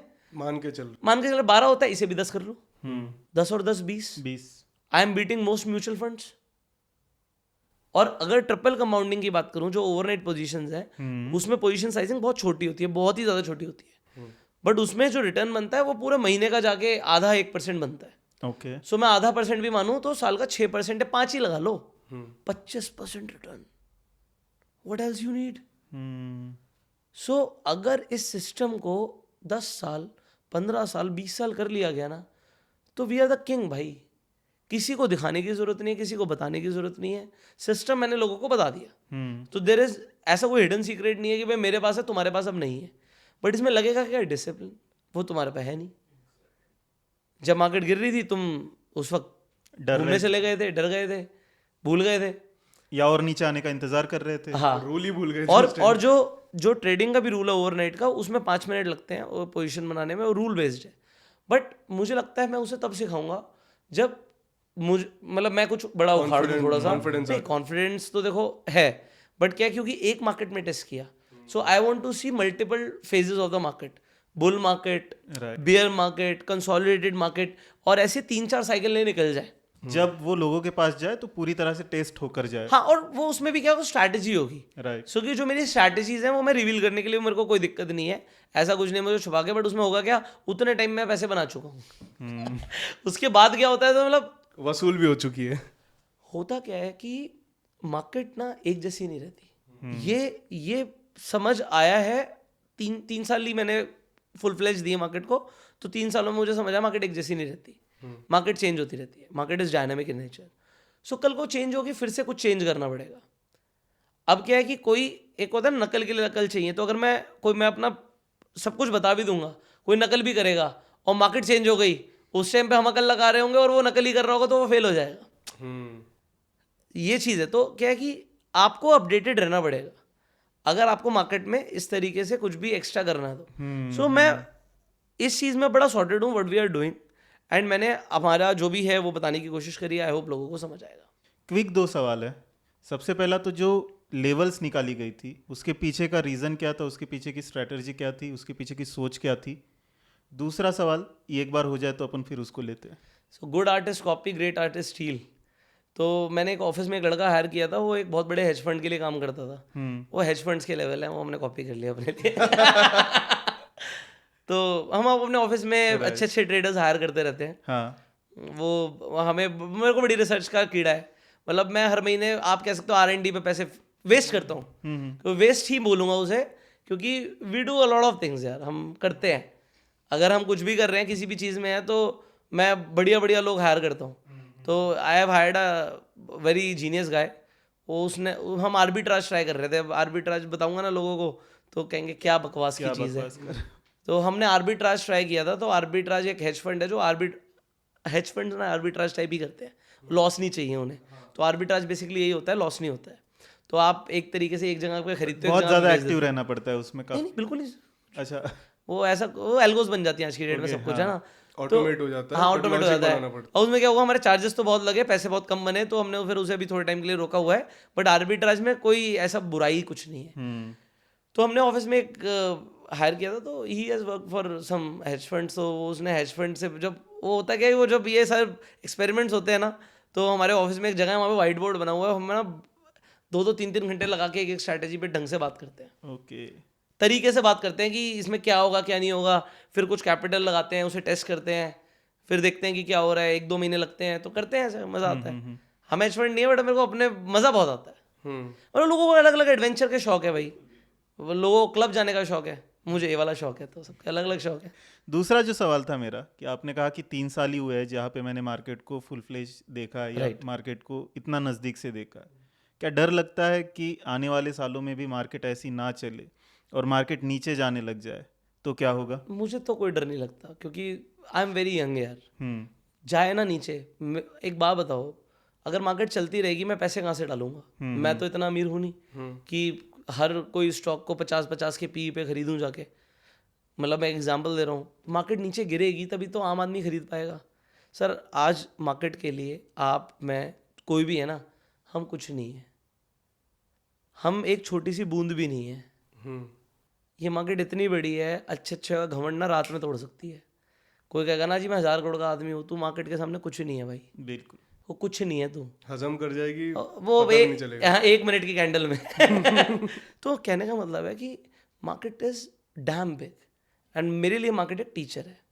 तो मार्केट गिरेगी, I will learn from it. तो मैंने इसका क्या, जो ये निकाली थी स्ट्रैटेजी, इसका रीज़न क्या था। मान लेते हैं हमारी मार्केट जापान की मार्केट बन गई, मान लेते हैं, ऐसा होगा नहीं बट मान लेते हैं। तो जापान की मार्केट ने ओवर द मल्टीपल ईयर्स, आपको पता है, रिटर्न नहीं दिया। 15-20 साल कुछ कोई रिटर्न नहीं दिया। चाइना की मार्केट लगातार गिर रही थी, अभी भी गिर रही थी, अभी स्टिमुलस दिया तो थोड़ी सी बढ़ी है, उसके बाद वापस गिर गई। वो ज़्यादा नहीं गिरी, बट अभी ऊपर ही है, उस लेवल से तो ऊपर है, बट हमारे इन्वेस्टमेंट के लेवल से ऊपर। सो आई बॉट MAH के टेक फॉर 12 रुपीज़। ओके। सो अभी तो डबल कर दिया उसने पैसा। तो एग्जाम्पल दे रहा हूँ मैं। सो मैंने कहा आई बीन लकी बिकॉज मैंने जब शुरू किया तो मैं लकी बोलूँगा अपने। सो पॉइंट इज दिस कि आपने कहा कि आपको डर लगेगा, मुझे नहीं डर लगेगा। उसका रीज़न एक तो, जब मैं नीचे गिर रही होगी एवरेज कर रहा हूँ, सो अब मैं इसका मैथमेटिक्स ऑफ स्टॉक मार्केट के ऊपर एक वीडियो बनाया मैंने, अगर लोग उसे समझे तो उन्हें समझ आएगा कि मैं क्या कह रहा हूँ. सो मान लीजिए आप दोनों ने 100 रुपये इन्वेस्ट करे आज मार्केट में, और मार्केट 50% गिर गई, तो आपके 100 रुपये का क्या होगा? 50 रह जाएंगे. अब 50% लॉस हो, 50% नेगेटिव रिटर्न्स पे आप खड़े हो, ठीक है. अब वापस से आपके 50 के 100 होने के लिए मार्केट को कितने परसेंट रिटर्न देना पड़ेगा? डबल होना पड़ेगा, 100%. 100% रिटर्न देना पड़ेगा. तो अगर मार्केट जब गिर रही थी तो देखो मैं क्या कर रहा था, 10, 17, 24, 33, 50 मैं पैसे लगा रहा था, और मैं अपनी SIP तो जो एक फॉर्म में कर रहा हूँ वो तो कर ही रहा हूँ. तो मैं नीचे गिरते हुए ज़्यादा पैसा नीचे लगा रहा हूँ. 16 रुपया तो मैंने तब डाला जब मार्केट 50% गिरी, है ना. तो मेरी एवरेज प्राइस जो है ना वो कहीं ऊपर 30% के आसपास आ गया. ठीक है, एवरेज तो ऊपर आ जाएगी मेरी. तो क्योंकि एवरेज ऊपर आ चुकी है, जैसी मार्केट बाउंस बैक करेगी आपकी रिटर्न होगी 0. जब मार्केट अपने वहां पर पहुंचेगी, ठीक है, मेरी रिटर्न होगी कोई 80%, 70% के आसपास. क्यों होगी? क्योंकि मैंने तो नीचे से पैसे डाले ना, आपने अपना बाइंग प्राइस नीचे ले आया हो. तो मैं तो वहां पे 70% पे खड़ा हूँ जहाँ पे आप 0 पे खड़े हो. हम्म. तो इसलिए डर नहीं लगेगा. इसलिए जब भी मार्केट गिरती है मजा आता है. और फिर मैंने ये ट्रेडिंग वाला क्यों शुरू किया? अब सिंपल सा कंसेप्ट है, अगर कोई ऑप्शन समझते हो तो जब भी मार्केट गिरती है विक्स बढ़ जाता है. विक्स बढ़ जाता है मतलब प्रीमियम बढ़ जाते हैं. ऑप्शंस में कमाने के लिए पैसा आ जाता है. तो जब मार्केट गिरेगी हो सकता है हम ऑप्शन से ज़्यादा कमा रहे हो. एक की जगह 4% आ रहा 4 तो चलो वो तब होगा जब बहुत ज़्यादा गिरेगा, कोविड जैसे क्रैश होंगे तो. बट मैं कहता हूँ एक मैंने बोला हो सकता है 2 दे दे मार्केट, 2.5 दे दे, 3 दे दे. तो अगर मार्केट ने ज़्यादा देना शुरू कर दिया तो जो यहाँ पर मैं एवरेज कर रहा हूँ हो सकता है रिटर्न ही ना बने पूरे साल. बट यहाँ पर ट्रेडिंग से और ओवरनाइट से मैं 10-15% पे खड़ा हूँ, तब भी I am beating most mutual funds. कुछ ना कुछ तो आ ही रहा है कहीं ना I am कहीं. beating most mutual funds because when the market return is negative, your ETF portfolio is still somewhere and you are making positive returns. Wow, यार! In the falling market, you are making positive returns. ये तो magic हो गया. ये magic हो गया. ये आज नहीं समझ आएगा. ये मुझे नहीं समझ आएगा आज, क्योंकि आज ना उतना बड़ा पैसा लगा है, Right. ना उतना ज़्यादा टाइम हुआ है. ये ओवर द इयर्स जब मैंने बोला ना, बढ़ते मैंने आपको जाएंगे. बोला मेरे लिए वो होराइजन कम से कम 5 से 10 साल का है, जब मैं इसे फुल फ्लैश टेस्ट कर लूँ, जब वो पूरी साइकिल दिख जाए. जब वो मैं सारी साइकिल्स देख लूँ, तब मेरे लिए वो होगा कि यार ये मैंने अपने बच्चों के लिए एक जनरेशनल सिस्टम निकाला है, जो कहते हैं ना दादाजी को सिखा के गए. वो रेसिपी सिखा हाँ, वो रेसिपी, वो ट्रिपल कंपाउंडिंग सिस्टम की किताब पकड़ा दूंगा. वो जो था सीक्रेट, वो किताब आई थी ना जब वो चली थी उसकी मूवी, कि एक किताब है जो आपको करोड़पति बना सकती है.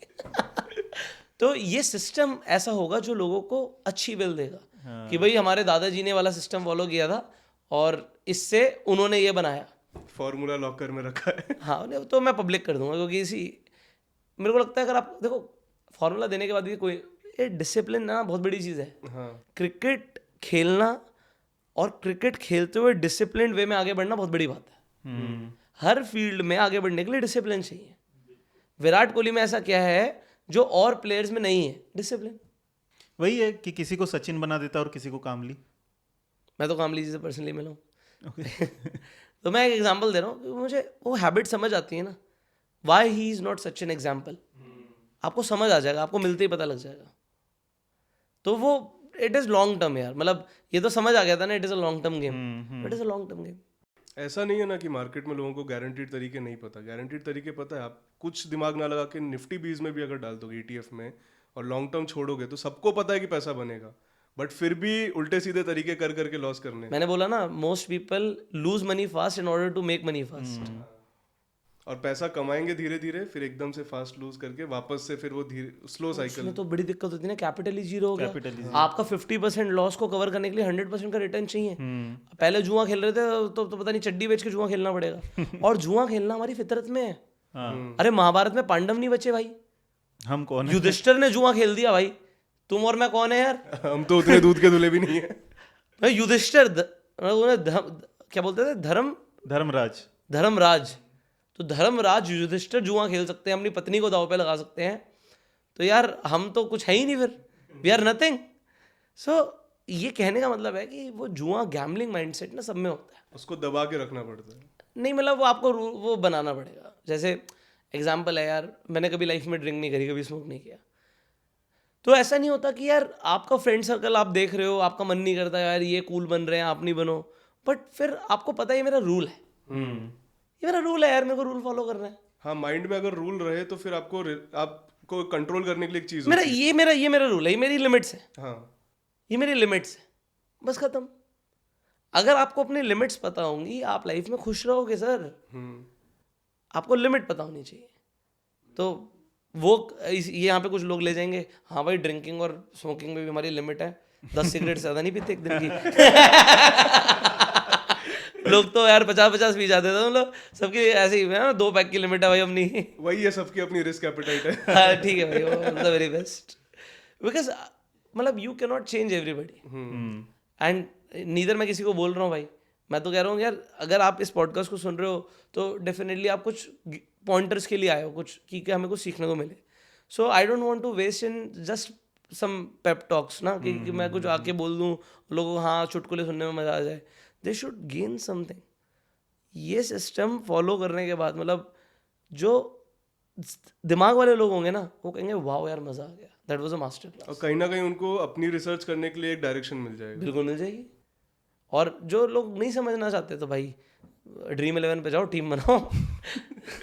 पूरा इंडिया ही वही रोज 1 करोड़ जीतो। जो लोग कर रहे हैं वो तो करो, फिर आपकी मर्जी।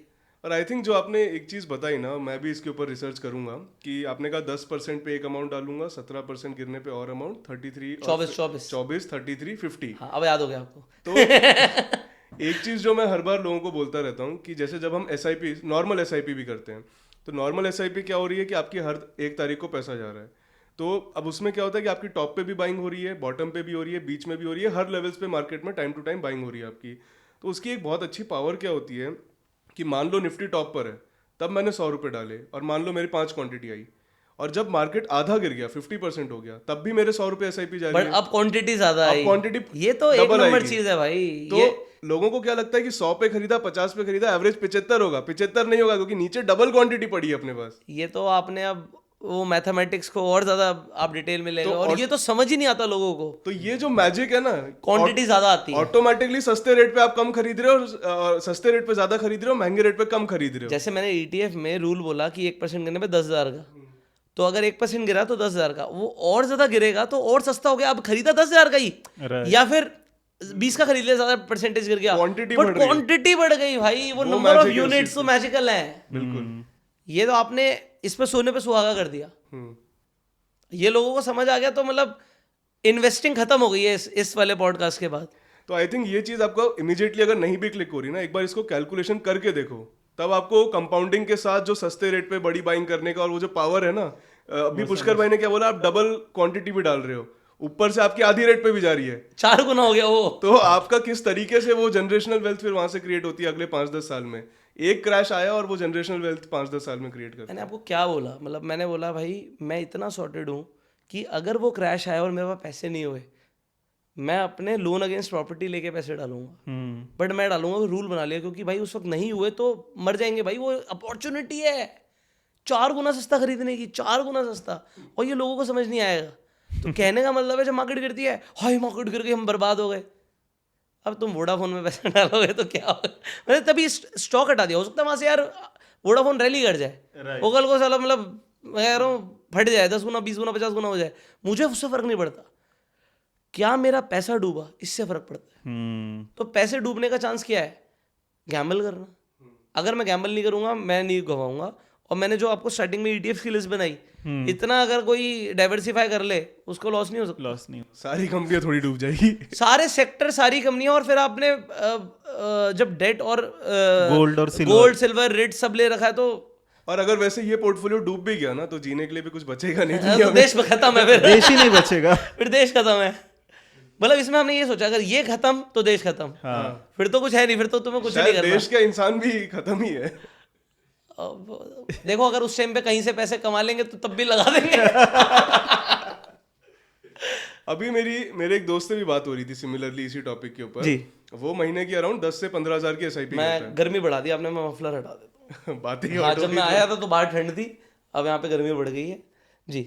तो वो महीने की 10 से 15 हज़ार की SIP करता है, और मेरी उससे अभी पिछले महीने बात हो रही थी। तो वो क्या बोल रहा था कि 3-4 महीने से मार्केट चल नहीं रहा है। हाँ, तो मैंने कहा अच्छी बात है, राइट। जो तू हर महीने महंगा महंगा खरीदता था, अब तू सस्ता सस्ता खरीद रहा है।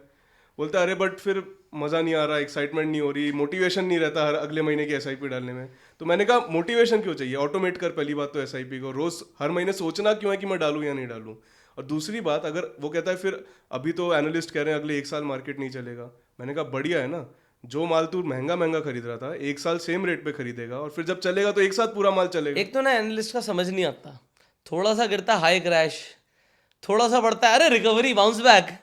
तो क्या होता है ना, जैसे अभी 1 साल नहीं चलेगा, अभी अगर दोबारा से मैं आपको, जैसे मैं क्या होता है डेटा बहुत देखता हूँ, तो ये सीजनैलिटी है। मतलब अगर मैं ऐसा बोलूँ आपको तो आपको लगेगा कि मैं कुछ ज़्यादा बोल रहा हूँ, बट दिसंबर जनवरी फरवरी की सीजनैलिटी है, दिसंबर की नहीं है इतनी जितनी जनवरी की है। जनवरी फरवरी की सीजनैलिटी नेगेटिव है, 24 सालों का डेटा है, मैं 10 बार दिखा चुका हूँ अपने यूट्यूब वीडियोज़ पर। तो इसके लिए तो आप प्रिपेयर्ड रहो। क्यों, Q3 के रिजल्ट्स अच्छे नहीं आते जनरली, बट Q4 के अच्छे आते हैं। Q4 के अच्छे क्या होते हैं, कंपनियां खुद ही मैनिपुलेट करती हैं, वो अपना प्रॉफिट दिखाती हैं एंडिंग में। तो जब प्रॉफिट दिखाती है तो शेयर का प्राइस चढ़ जाता है। तो अप्रैल बहुत अच्छा होता है स्टॉक मार्केट के लिए, एवरेज 24 सालों का एवरेज है 3% अप। अब मैंने अभी ये सीजनैलिटी का नंबर दिया है, मैं सिर्फ डेटा की बात कर रहा हूँ, कोई रिकमेंडेशन नहीं दे रहा, पर डेटा ये कह रहा है कि भैया दिसंबर जो है, दिसंबर के एंड में आप कॉशियस हो जाओ। जनवरी फरवरी थोड़ा सा नेगेटिव है, फरवरी में बजट भी आता है, मार्केट पहले से एंटिसिपेट करती है विक्स बढ़ानी होती है, विक्स कैसे बढ़ेगी जब मार्केट गिरेगी। तो ये डेटा को पढ़ के आपको समझ आता है यार, ये तो आप प्रिपेयर्ड रहो ना। अब बोलने की बात है, so we booked our profit around 25,500 के अराउंड हमने प्रॉफिट्स बुक करे थे कुछ, वो प्रॉफिट बुक हो गया इस साल का। और इक्विटी में बोल रहा हूँ मैं, वो हमने बुक करे और हमने अपना पैसा डेट में शिफ्ट किया। और हमें पता क्या, मतलब एक एंटिसिपेशन है कि मतलब मार्केट गिरती है, तो वो डेट से पैसा निकाल के खाली कर करके फिर से इक्विटी खरीद ली। इक्विटी तो खरीदनी है, मतलब उसमें भी क्या है ना, रूल बेस्ड है। सो प्रॉफिट बुकिंग का भी रूल है। अगर कोई कहेगा कि प्रॉफिट बुकिंग कैसे करनी है, कब करनी है, तो उसके भी रूल है, रूल लिख लिए। सो कभी अगर मतलब I will ever launch a book on triple compounding system, I will give the rule step by step. क्या रूल है? सो उसके अंदर ना हम थोड़ा सा ट्रेंड पकड़ते हैं। हाँ। तो ट्रेंड भी हम अलग अलग टाइम फ्रेम्स पर बनाते हैं। तो डेली टाइम फ्रेम तक भी हम बिल्कुल नहीं देखते, छेड़ते भी नहीं मार्केट को। बट अगर वीकली टाइम फ्रेम पर मार्केट एक सर्टेन लेवल को तोड़ती है तो आप प्रॉफिट बुक कर सकते हो, वहां पर आप डेट में शिफ्ट हो जाओ। और डेट में शिफ्ट होने के बाद मार्केट गिरेगी तो अपना अमाउंट बढ़ा दो। एग्जाम्पल मैंने बोला 1% गिरने पे 10,000 या 25,000 का खरीदना है, तो 1% गिरने पे 1 लाख का खरीदना शुरू कर दो, अगर आपका अमाउंट बढ़ा है। तो कम है तो एग्जाम्पल है, मतलब बढ़ा दो, ट्रेंड फॉलो रूल। हाँ, मतलब 4 गुना कर दो। तो जब तक ट्रेंड चल रहा है तब तक कम डालो पैसा, धीरे धीरे धीरे धीरे डालो। ट्रेंड टूटा, बुक कर दिया, प्रॉफिट बुक हो गया, तो क्या होगा, कभी भी कोविड वाले क्रैश में आप कभी लॉस नहीं कर सकते। बट मैंने अपने लिए पर्सनली ये सोचा है कि मैं मेजॉरिटी अकाउंट्स के ऊपर बेचूंगा नहीं अभी, वो टैक्स बहुत लगता है। हाँ, वो भी तो प्रॉब्लम। और दूसरी चीज़ क्या है कि यार होल्ड कर लो ना, क्योंकि मेरे को पैसे की अगर जरूरत होगी तो ही बेचूंगा। टैक्स दे के वापस से डालने की बजाय वो टैक्स वाले अमाउंट पे ही कंपाउंडिंग होती है। हाँ, तो कहने का मतलब क्या है कि मैंने अपने मतलब मल्टीपल है, कभी जैसे भी मुझे प्रॉपर्टी लेनी थी तो मैंने प्रॉफिट बुक कर दिया। मुझे प्रॉपर्टी अगर कभी भी अगर ऐसा होता तो मैं फिर इक्विटी से थोड़ा सा निकल जाता। वो हर किसी के सर्कमस्टांसेस, सिचुएशंस, अब आपका रियल एस्टेट का भी काम है तो वो उस भी चीज़ों पे भी डिपेंड करेगा ऑब्वियसली। तो वहाँ पे पोर्टफोलियो बढ़ रहा है तो कोई दिक्कत नहीं है। ओवरऑल बंदे का पोर्टफोलियो बढ़ना चाहिए, उसे पता होना चाहिए कि मैं कर क्या रहा हूँ, हाँ, अल्टीमेटली इससे क्या होगा। And you should be diversified. ऐसा नहीं है कि जैसे अभी हमने गुड़गांव में मेजरली इन्वेस्ट किया तो यहाँ पर 4 फ्लोर बैन कर दिए गवर्नमेंट ने, तो हम परेशान रह गए फिर टाइम में, कुछ नहीं कर सकते। जो लैंड खरीद ली फ्लोर्स बनाते वेट करना पड़ेगा वापस से। हाँ, तो डाइवर्सिफाई करना पड़ता है। कुछ दिल्ली में प्रोजेक्ट है तो फिर दिल्ली वाला चल रहा था, फिर अभी पोल्यूशन में बैन आ जाता है, तो थोड़ा सा आपको डाइवर्सिफिकेशन तो चाहिए लाइफ में। तो अभी जैसे अपन डिस्कस कर रहे थे तो एक चीज़ मुझे थोड़ी सी निकल करके आई है कि आप ETFs को बहुत ज़्यादा प्रेफर करते हो ना कि म्यूचुअल फंड्स को, तो इसका कोई पर्टिकुलर रीज़न है ऐसा? 4 जून को अगर आपको याद हो तो मार्केट बहुत तेज़ी से नीचे गिरी थी, इलेक्शन रिजल्ट वाले दिन। इलेक्शन रिजल्ट वाले दिन, क्योंकि किसी को भी ऐसा नहीं था कि बीजेपी, मतलब स्टार्टिंग में आपको पता है सीट्स नहीं आ रही थी, और जब स्टेबल गवर्नमेंट नहीं आती मार्केट रिएक्ट करती है। तो मार्केट बहुत तेज़ी से नीचे गिरी थी, बहुत ही तेज़ी से। अब जब मार्केट नीचे गिरी तो एज़ पर आवर रूल तो हम तो ETF खरीदते हैं। So there were some people जिन्होंने म्यूचुअल फंड के भी लिए उस दिन वो डाला कि हमें भी खरीदना है। तो हुआ क्या, ये मैं आपको बताता हूँ। जब मार्केट नीचे गिरी तो 4 तारीख को मार्केट नीचे थी, उस दिन मैंने 60 लाख रुपीस के ETFs बाय करे थे, 60 लाख के आसपास के, और मैंने लिमिट ऑर्डर मार के मेरे मनपसंद रेट पे मैंने खरीदा। ओके। और 5 तारीख को मार्केट ऊपर थी, है ना, रिकवरी आ गई थी 5 तारीख को। तो जो डिप था वो मुझे मिला। म्यूचुअल फंड में भी कुछ लोगों ने परचेज डाला था, मेरे ऑफिस में भी डाला था, जो म्यूचुअल फंड करते हैं, उन्होंने कहा भाई डिप है तो खरीदते हैं, उनको अगले दिन की NAV मिली। तो वो होता क्या कि इनके क्या रूल्स हैं कि भैया हमारे पास पैसा जब पहुंचेगा उसके बाद हम खरीदेंगे, पता नहीं क्या रूल्स हैं कुछ ऐसा कि कोई कट ऑफ टाइम है इस तरीके से, उसके बाद हम देंगे NAV, तो सेम डे पैसा आ जाएगा। ऐसा नहीं कि आपने दे दिए, वो कह रहे हमारे पास जब पैसा आएगा तब हम खरीदेंगे, ऐसा कुछ रूल है उनका, और इतने टाइम से पहले दे दोगे तो सेम डे खरीद देंगे और वो भी क्लोजिंग NAV देंगे, ऐसा कुछ सीन होता है। तो पहली बात तो क्या होता है, ये तो चलो उस दिन की बात थी, म्यूचुअल फंड में आपको क्लोजिंग की NAV मिलती है। ETF में क्या है, अगर मुझे लग रहा है यार ये परफेक्ट स्पॉट है खरीदने का, ऐसा अगर मुझे लगता है, क्लोजिंग भी कोई ज़्यादा फर्क नहीं पड़ेगा लॉन्ग टर्म में, गलत हो या सही हो, बट रेट पता है, रेट पता है, मैंने लिमिट ऑर्डर मार के खरीदा। लिमिट ऑर्डर मतलब प्राइस मेरे अकॉर्डिंग मिला है, मार्केट ऑर्डर नहीं है। NAV क्या मिल रही है आपके हाथ में नहीं है, वो क्लोजिंग की NAV जो होगी वो मिल जाएगी आपको। सो बस ये एक सबसे बड़ा ड्रॉबैक है, सबसे बड़ा ड्रॉबैक है, क्योंकि जब मुझे बेचना भी है, मैं बेचूंगा, मुझे NAV आज की मिलेगी, क्या करेंगे, it is not as quick as ETF। ETF I can spot, I can see, chart मेरे सामने ETF का भी चल रहा है सर, और ETF पे कभी कभी आर्बिट्राज अपॉर्चुनिटी भी मिलती है। हाँ, वो स्पाइक्स आ जाते हैं उसमें। मान लो आप नैस्डैक पे ट्रेड कर रहे हो, तो नैस्डैक मार्केट कल गिरी, मान लो नैस्डैक 2% गिरा, नैस्डैक का ETF है MON100, वो अभी आज जब खुला आधा % ही गिरा हुआ है, वो आएगा 2% पे पूरा, आप चाहो तो अभी बेच लो, वो जाना 2% ही है, बट वो चला जाता है, उसमें आपको 1-2 मिनट कभी कभी मिल जाते हैं, कभी कभी वो थोड़ा सा प्राइस फ्लक्चुएशन ऊपर नीचे किसी भी कारण से हो सकता है, कभी कभी डिमांड सप्लाई की वजह से प्राइस रुका रहता है या ज़्यादा गिर जाता है, कि भैया गिरी मार्केट 1% थी बट ये ETF 2.5% नीचे है, क्योंकि मेन नैस्डैक के मुकाबले इसमें लिक्विडिटी उतनी नहीं होगी। हाँ, थोड़ा वो तो ऑब्वियसली लिक्विडिटी कम है, बट ये बढ़ रही है लिक्विडिटी। अब जब से मैंने ETF की बात करना शुरू किया है, मस्त लिक्विडिटी है, मतलब 2-4-5 करोड़ तक तो कोई दिक्कत आएगी नहीं लोगों को, कि जितने ETFs के नाम लिए उतने ETFs में, तो बड़ी अगर क्वांटिटी एक बार में मार्केट ऑर्डर मारोगे तो एक अलग बात है, बट 1-2 करोड़ तक तो कोई दिक्कत नहीं, और इतने की ज़्यादातर लोगों को बाय करनी नहीं है। तो 50,000 लाख रुपये सोच रहे हो तो बेफिक्र हो जाओ, कोई टेंशन ही नहीं है। तो वहाँ पे आर्बिट्राज मिल जाता है, कभी कभी आपको वो अपॉर्चुनिटी स्पॉट करनी पड़ती है, इसलिए आई like ETFs more. So why I like ETFs, मैं अपने प्राइस पे खरीदता हूँ, मुझे कोई ये नहीं बोलेगा क्लोजिंग का ये प्राइस था, तुमने बेच दिया इस प्राइस पे बिक गया, ऐसा नहीं होता। हाँ, मतलब ये नहीं कि आपने पैसे दे दिए अब हम बताएंगे किस भाव पे मिला आपको। हाँ, मैंने जब खरीदा मुझे पता है किस रेट पे खरीद रहा हूँ। हाँ, तो ये एक बहुत बड़ा डिफरेंस है, खासकर जब मार्केट कभी गिर रही होती है या कभी मार्केट बढ़ रही है, आपको लग रहा है यार ये टॉप लग गया है, यहाँ पे मुझे बेचना है, यहीं पे बेचना है, अब क्लोजिंग तक वो वापस घूम के नीचे आ गया, तो अगर आपको किसी दिन पैसे की जरूरत है, आपको लगा यार मार्केट तो 2.5% ऊपर बढ़ गई, और ये थोड़ा बहुत आपको नॉलेज है, तो आपको लग रहा है यार ये रेजिस्टेंस लेवल भी है, अब अगर यहाँ पे बिकता है तो ठीक है, तो आपको पता है ना, चाहे उसके बाद और ऊपर निकल जाए, सेटिस्फैक्शन है, क्लोजिंग मतलब क्लोजिंग, फिर क्लोजिंग का रेट मिलेगा। So I like ETFs because I know the price, I buy on my price, I sell on my price, I know the price, that's the biggest thing. So clarity is power ना, मुझे पता है, कुछ छुपा हुआ नहीं है मेरे से। अब वो मुझे गलत क्यों लगा कि लोगों को अगले दिन की NAV मिलती है, तो यार एक बात बताओ, चलो तुमने आज ही खरीद लिया और तुमने NAV अगले दिन की दी, ज़्यादा बड़ी बात नहीं कहता मैं कहता हूँ यार डिफरेंस तो बड़ा था, बट कभी ये 1% का डिफरेंस है, 1% का डिफरेंस है।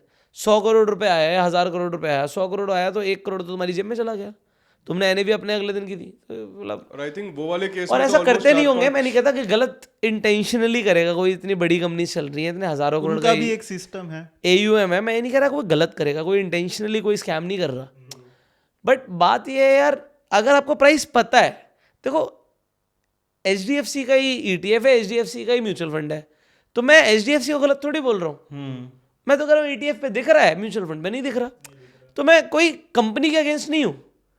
आप SBI का कोई ETF ले रहे हो, SBI का म्यूचुअल फंड ले रहे हो, मैं एग्जांपल दे रहा हूँ, तो SBI से दिक्कत नहीं है। मुझे मोतीलाल ओसवाल का अगर ETF ले रहा हूँ या मोतीलाल ओसवाल का आपका म्यूचुअल फंड ले रहा हूँ तो मुझे SBI से दिक्कत नहीं है।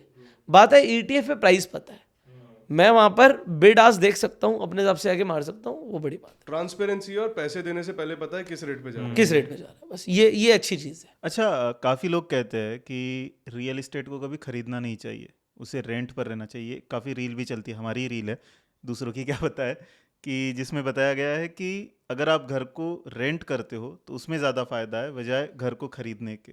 तो इसको लेकर आपके क्या थॉट्स है, क्योंकि आप रियल एस्टेट में भी काफ़ी ज़्यादा एक्टिव हो? यार देखो, 2-4 लोगों का एग्जाम्पल हटा दो जो फाइनेंशियली वेल ऑफ हैं और रेंट पे रह रहे हैं। जो लोग थोड़े से रील वील में वायरल हो गए, उन 2-4 लोगों को हटा दो। रेंट पे कौन रहता है जिसके पास पैसे नहीं होते? कुछ टाइम के लिए पैसे नहीं है। अगर पैसे हैं तो घर खरीदो। मैं बताता हूँ क्या होता है, लोग हर चीज़ को ना फाइनेंशियल पर्सपेक्टिव से देखते हैं कि भाई रेंटल यील्ड इतनी है, इतना बढ़ेगा, इतना एप्रिसिएशन होगा। लोगों को ना मिडिल क्लास के चैलेंजेस नहीं पता। ये लोग जो बातें कह रहे हैं या तो वो मिडिल क्लास से है नहीं या वो समझते नहीं। मैं बताता हूँ क्यों। मिडिल क्लास फैमिलीज में क्या होता है ना, ज़रूरतें टपक जाती हैं ऊपर से। हाँ, अगर अचानक से आ जाती आज मैं कहता हूँ भाई साहब कैमरा मैन है, अगर इसके पास आज की डेट में इसने इकट्ठा कर करके 20-30 लाख रुपए इकट्ठे कर लिए और इसके बाद पड़े हैं, तो कहीं से ना चुल आ जाएगी, भाई वो बेचारा बीमार हो गया, अंकल की ये तबीयत ख़राब है, पैसे चाहिए, कोई मांगने आ जाएगा, कोई नीड आ जाएगी, किसी का एक्सीडेंट हो जाएगा, या किसी की ज़रूरत आ जाएगी, किसी को कॉलेज के एडमिशन की फ़ीस देनी होगी, या रिश्तेदारों को पता चल जाए तो रिश्तेदार आ जाएगा, कोई आ जाएगा, कुछ कोई मांगने आ जाएगा, कुछ नहीं तो कोई घर भाई भाई बोलने लग जाएगा, यार मेरे को बिजनेस करना है, तेरे पास भी जोड़ा हुआ है तो भी दे दे, मैं तेरे को वापस दे दूंगा। मिडिल क्लास फैमिलीज में अगर वो लोग घर नहीं खरीदते हैं तो पैसे हाथ से चले जाते हैं।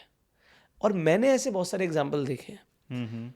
मैं ये जितनी जो हम फाइनेंशियल आप कह सकते हो एक तरीके से कैलकुलेशंस करते हैं, ये हम इस आधार पे करते हैं कि कोई सैलरीड है, कोई इतनी सैलरी कमा रहा है, इतने का घर लेगा, ये होगा ये होगा ये होगा, ऐसे लोग कैलकुलेशन करते हैं।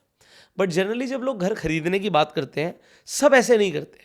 कई लोगों का थोड़ा सा पहले से पैसा जुड़ा हुआ होता है, कोई छोटी मोटी प्रॉपर्टी होती है वो बिक जाती है, किसी ने पहले से अपने लिए सोच रखा था कि यार 10-15 लाख के घर के लिए जुड़े हुए हैं, बाकी के हम और कमा के जोड़ लेंगे।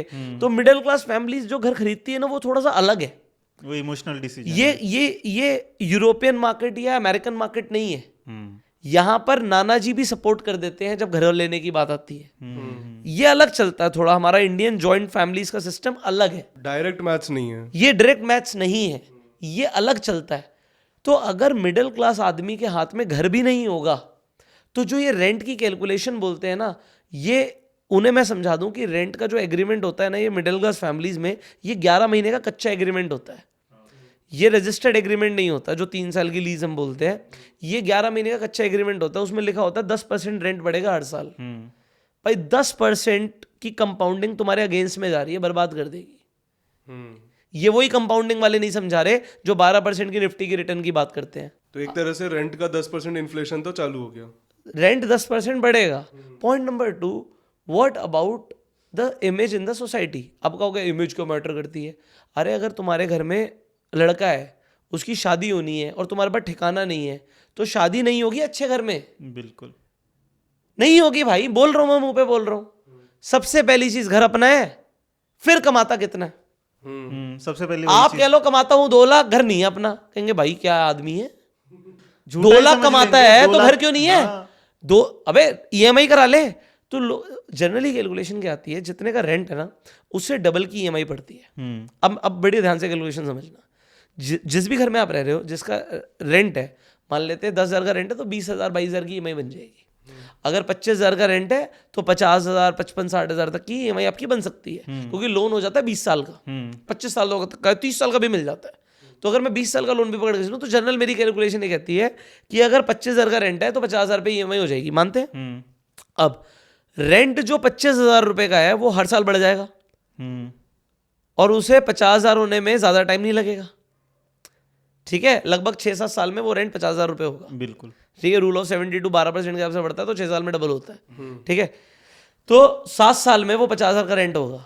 बट EMI अगर 50,000 की आ जाए तो आज से 20 साल के बाद भी जब खत्म होने वाला होगा लोन, तब भी वो 50,000 की ही होगी, बट रेंट तब 50,000 का नहीं होगा। तो आज EMI पर लेके आपका घर अपना हो जाता है, ठीक है, घर अपना हो जाता है।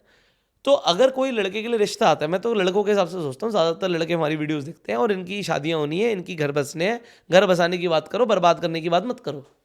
तो घर बसाने की बात यह है, चाहे घर ईएमआई पर है, कोई नहीं पूछता, घर अपना है ये पूछता है। सर कोई ये पूछता है ईएमआई 20 साल की चलेगी अभी तेरी, और घर अपना है बस खत्म। हाँ, इसके अलावा कोई ये पूछता घर के कागज दिखाओ, पेपर दिखाओ, लोन पर है, क्या है? घर अपना है, बिजली का बिल हमारे नाम पर आता है, बस खत्म। नेम प्लेट अपनी है। काफी है। तो कहने का मतलब क्या है, अगर आज आप थोड़ा एफर्ट मार के, मैं कहता हूँ थोड़ा बर्डन लेके भी घर अपना बना लेते हो, तो पहली बात तो you do not change places. और if your job is something like that where you have to change places, then don't buy, then wait. आपको देखना पड़ेगा आपका काम कैसा है भाई, सिचुएशन कैसी है। बट ज्यादातर लोग 80% जनता अपना स्टेट छोड़ के भी दूसरी स्टेट में नहीं जाती काम करने। 80% जनता, 1-2 स्टेट्स को छोड़ दो तो जो लोग कर्नाटक के हैं वो कर्नाटक में ही काम करना पसंद करते हैं, जो महाराष्ट्र के हैं वो महाराष्ट्र में काम करना पसंद करते हैं। ऐसा नहीं है कि ज्यादातर जनता भाग ही रही है। ठीक है, सो पॉइंट इज दिस कि if you belong to a middle class family, तो आपके पास कोई ना कोई ऐसी सिचुएशन बनेगी कि आपके पैसे चले जाएंगे।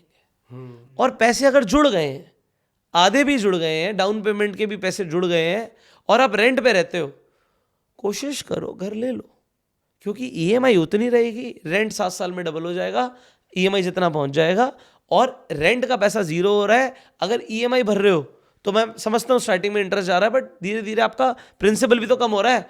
ओनरशिप तो पहले दिन से आपकी है, और जो एसेट एप्रिसिएशन होगा उसकी तो मैं बात ही नहीं कर रहा। अब मैं घर हमेशा, देखो यार, मैं कहता हूँ घर छोटा ले लो, पर ट्राई करो लैंड के साथ लो। ये देखो बॉम्बे में पॉसिबल नहीं है, बट बॉम्बे एक शहर है इंडिया का, ये इंडिया के बाकी सारे शहरों के लिए नहीं है। बट जिन लोगों की रील वायरल होती है वो ऐसे ही मतलब मेट्रोपॉलिटन सिटीज से बिलोंग करते हैं, बट मुंबई को छोड़ देते हैं अपन। हमारा 90% इंडिया ऐसा नहीं है।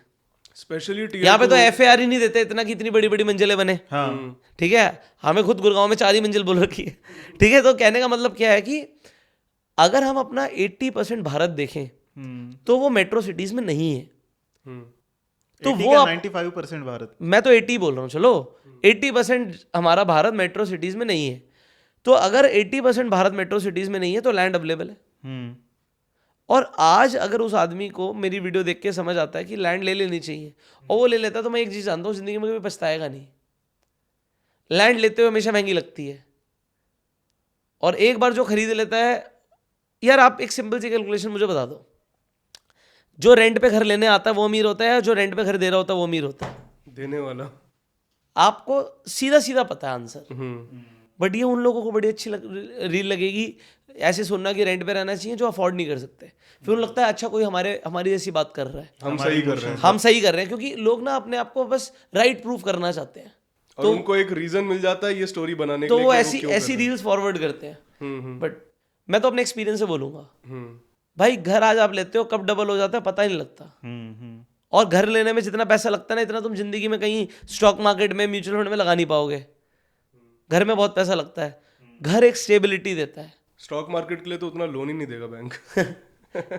स्टॉक मार्केट के लिए लोन देगा ही नहीं, पर्सनल लोन देगा। सो कहने का मतलब है घर होना बड़ी चीज है, और लोगों को समझना चाहिए। घर आपको बनाना चाहिए, और पहली बात तो घर फैमिली से बनता है। आप अपने लिए नहीं ले रहे हो, आप अपनी फैमिली के लिए घर ले रहे हो। परिवार रहता है घर में, इसलिए मकान और घर में फर्क होता है। घर बनाओ, और जितनी भी आपको फाइनेंशियल कैलकुलेशन करनी है करो, डेफिनेटली। आपको भी पता होगा मेरी लिमिट क्या है, मैं उस पर जा नहीं रहा। जिसकी लिमिट होगी भाई मैं 1 करोड़ का घर लूंगा, वो 5 करोड़ का देखने भी नहीं जाएगा। राइट। ठीक है, आप थोड़ा बहुत स्ट्रेच करोगे तभी आपको पेन लगने लग जाएगा, यार मैं इतना ही ले सकता हूँ। तो आपको पता होता है, यू नो मेरी लिमिट क्या है यार। ऐसा थोड़ी आप होंडा सिटी लेने जा रहे हो और आप लेके आ जाओगे मर्सिडीज, पॉसिबल नहीं है ना। तो ऐसा घर के लिए भी होगा, 10-20% ऊपर नीचे देखोगे, घर के लिए भी ऐसे ही होता है कि आपको पता होता है मेरी यार लिमिट क्या है, मैं क्या ले सकता हूँ। बट सर मैंने किसी भी इंसान को जिसने घर खरीदा है उसे पछताते हुए नहीं देखा। हाँ वो तो है। हाँ, कोई अपार्टमेंट पे ओवर लेवरेज करके नौकरी चली गई, वो रो रहा है, ऐसे एग्जांपल्स हो सकते हैं। पर लैंड खरीदी और लैंड इंडिया में अच्छी जगहों पे खरीदी। लैंड में एक ही चीज़ होती है, लोकेशन लोकेशन लोकेशन, एक ही रूल है। लोकेशन पिट गई तो फिर तुम तो अब कूड़ा करके साथ रह रहे हो, तो फिर मैं कैसे कह सकता हूँ कि वो क्या चलेगा, सस्ते के चक्कर में ले ली तो मैं कुछ नहीं कह सकता। बट अगर लोकेशन अच्छी है, पार्क फेसिंग है, मंदिर के पास है, हॉस्पिटल स्कूल पास में है, तो ऐसी लोकेशंस, एल कॉर्नर है, तो ये सब लोकेशंस बहुत मैटर करती हैं। मार्केट के पास है तो पब्लिक ट्रांसपोर्ट बहुत नियर है, अवेलेबल है, ये सब एयरपोर्ट के पास है, ये सब Convenience. ये सब लोकेशंस हैं। सो लोकेशन के ऊपर अच्छी रियल एस्टेट के प्राइस बढ़ेंगे, क्योंकि लोग अपनी पूरी जिंदगी की जमा पूंजी लैंड में लगाते हैं। आज भी लगाएंगे, आज से 50 साल के बाद भी लगाएंगे। जो आदमी लैंड खरीदेगा वो अमीर बनेगा, जो नहीं खरीदेगा वो स्ट्रगल करेगा। तो आई थिंक जो ये चीज कही जाती है कि नहीं खरीदना चाहिए और सिर्फ रेंट पे ही लेना ये अभी चाहिए, 5 साल में बोल रहे हैं यार, हमारे दादा दादी पागल थे। उन्होंने अपने बाल सफेद करा लिए, जिंदगी निकल गई बोलते हुए बेटा जमीन खरीदो। वो पागल थे क्या? और आई थिंक जो लोग ये बोलते हैं ना कि खरीदना नहीं चाहिए, वही पछताते भी हैं कि दादाजी ने जमीन नहीं खरीदी। मतलब देखो, मैं ज़्यादा बड़ी बातें नहीं बोल सकता, हो सकता है वो लोग बहुत अच्छी लाइफ जीते हो, हम ही उतनी अच्छी नहीं जीते हो। बट मैंने आपको बोला था एक सेटिस्फेक्शन लेवल होता है। अपनी अपनी मैंने अपनी मेहनत से अपना घर बनाया, मुझे उस घर में सुकून मिलता है भाई। अब क्या होता है, हमेशा किसी के आपसे ज़्यादा होगा, कोई आपसे बड़े घर में रहेगा, कोई ये करेगा, कोई तो अंबानी होगा भाई। तो भाई आपको देखना है आपको सेटिस्फेक्शन कहाँ मिलता है। किसी को अपने एक छोटी सी कुटिया बना के भी सुकून मिलता है। हाँ, मेरा परिवार उसमें खुश रह रहा है, बट वो मेरा है। तो और बस। रेंट नहीं और जो रेंट आप भर रहे हो 5 लाख, मैं सुनता हूँ ना, पढ़ो, मैं तो 4 लाख का रेंट देता हूँ, 5 लाख का रेंट देता हूँ, 10 लाख का रेंट देता हूँ, और वो इतने करोड़ का घर है। अरे कम में रह ले भाई, थोड़ा उतर जा, जमीन पे आ जा। अब आप समझो ना बात को, इसमें क्या क्या समझाना चाहते हो कि मैं 5 लाख का रेंट देता हूँ, 50 करोड़ के घर में रहता हूँ। अबे घर ही तो है, खरीद ले अपना। 5 लाख में तो अच्छा घर की EMI इजीली। हाँ, पर अब अच्छे की डेफिनेशन नहीं पता ना भाई किसी की। हाँ, किसी के लिए क्या अच्छा है हमें नहीं पता। बट मैं तो कहता हूँ यार, मेरे दादा दादी की लाइन है तो मैं तो हमेशा बोलूंगा, छोटा हो बट अपना हो। वो सुकून देती है बातें भाई। आज भी आप दादा दादी के पास, मेरे दादा नहीं दादी हैं, तो उनके पास बैठोगे तो आपको बहुत सारी ज्ञान की बातें मिलती हैं, जिंदगी की सार है, उनकी लाइफ का सार है, उन्होंने देखा है वो। वही वाली चीज जैसे अपन मार्केट की बात कर रहे थे कि साइकिल कितनी ज्यादा देखी है किसी इंसान। तुमने तो लोगों को 2-4 साल से भटकते हुए देखा होगा, आज रेंट पे यहाँ, कल वहाँ। अरे मैं तो ऐसे घर में लेता हूँ, पुराना हो जाता है चेंज कर लेता हूँ। बट मेरे घर वाले उसे बोलते हैं, भटक रहा है, इसकी तो कोई जगह ही नहीं है। उस आदमी को कोई 2 रुपए लोन ना दे, क्योंकि आज यहाँ रह रहा है, कल भाग जाएगा। सही बात। ऐसा होता है भाई बिजनेस के अंदर। I tell you, see now I tell you, I speak business because मैं उसी में ध्यान लगाता हूँ। सो दिल्ली के अंदर ज़्यादातर बिजनेसमैन के अपने घर हैं, राइट। वो रेंट पे नहीं रहते। बट वो क्या करते हैं पता आपको, उन सब के घरों के ऊपर लोन अगेंस्ट प्रॉपर्टी चल रहा है। लोन अगेंस्ट प्रॉपर्टी ली, अपने बिजनेस में लगा लिया। 5 साल से लोन चल रहा था, पे कर रहे थे। अब क्या किया, 5 साल में प्रॉपर्टी का रेट डबल हो गया, टॉपअप करा लिया।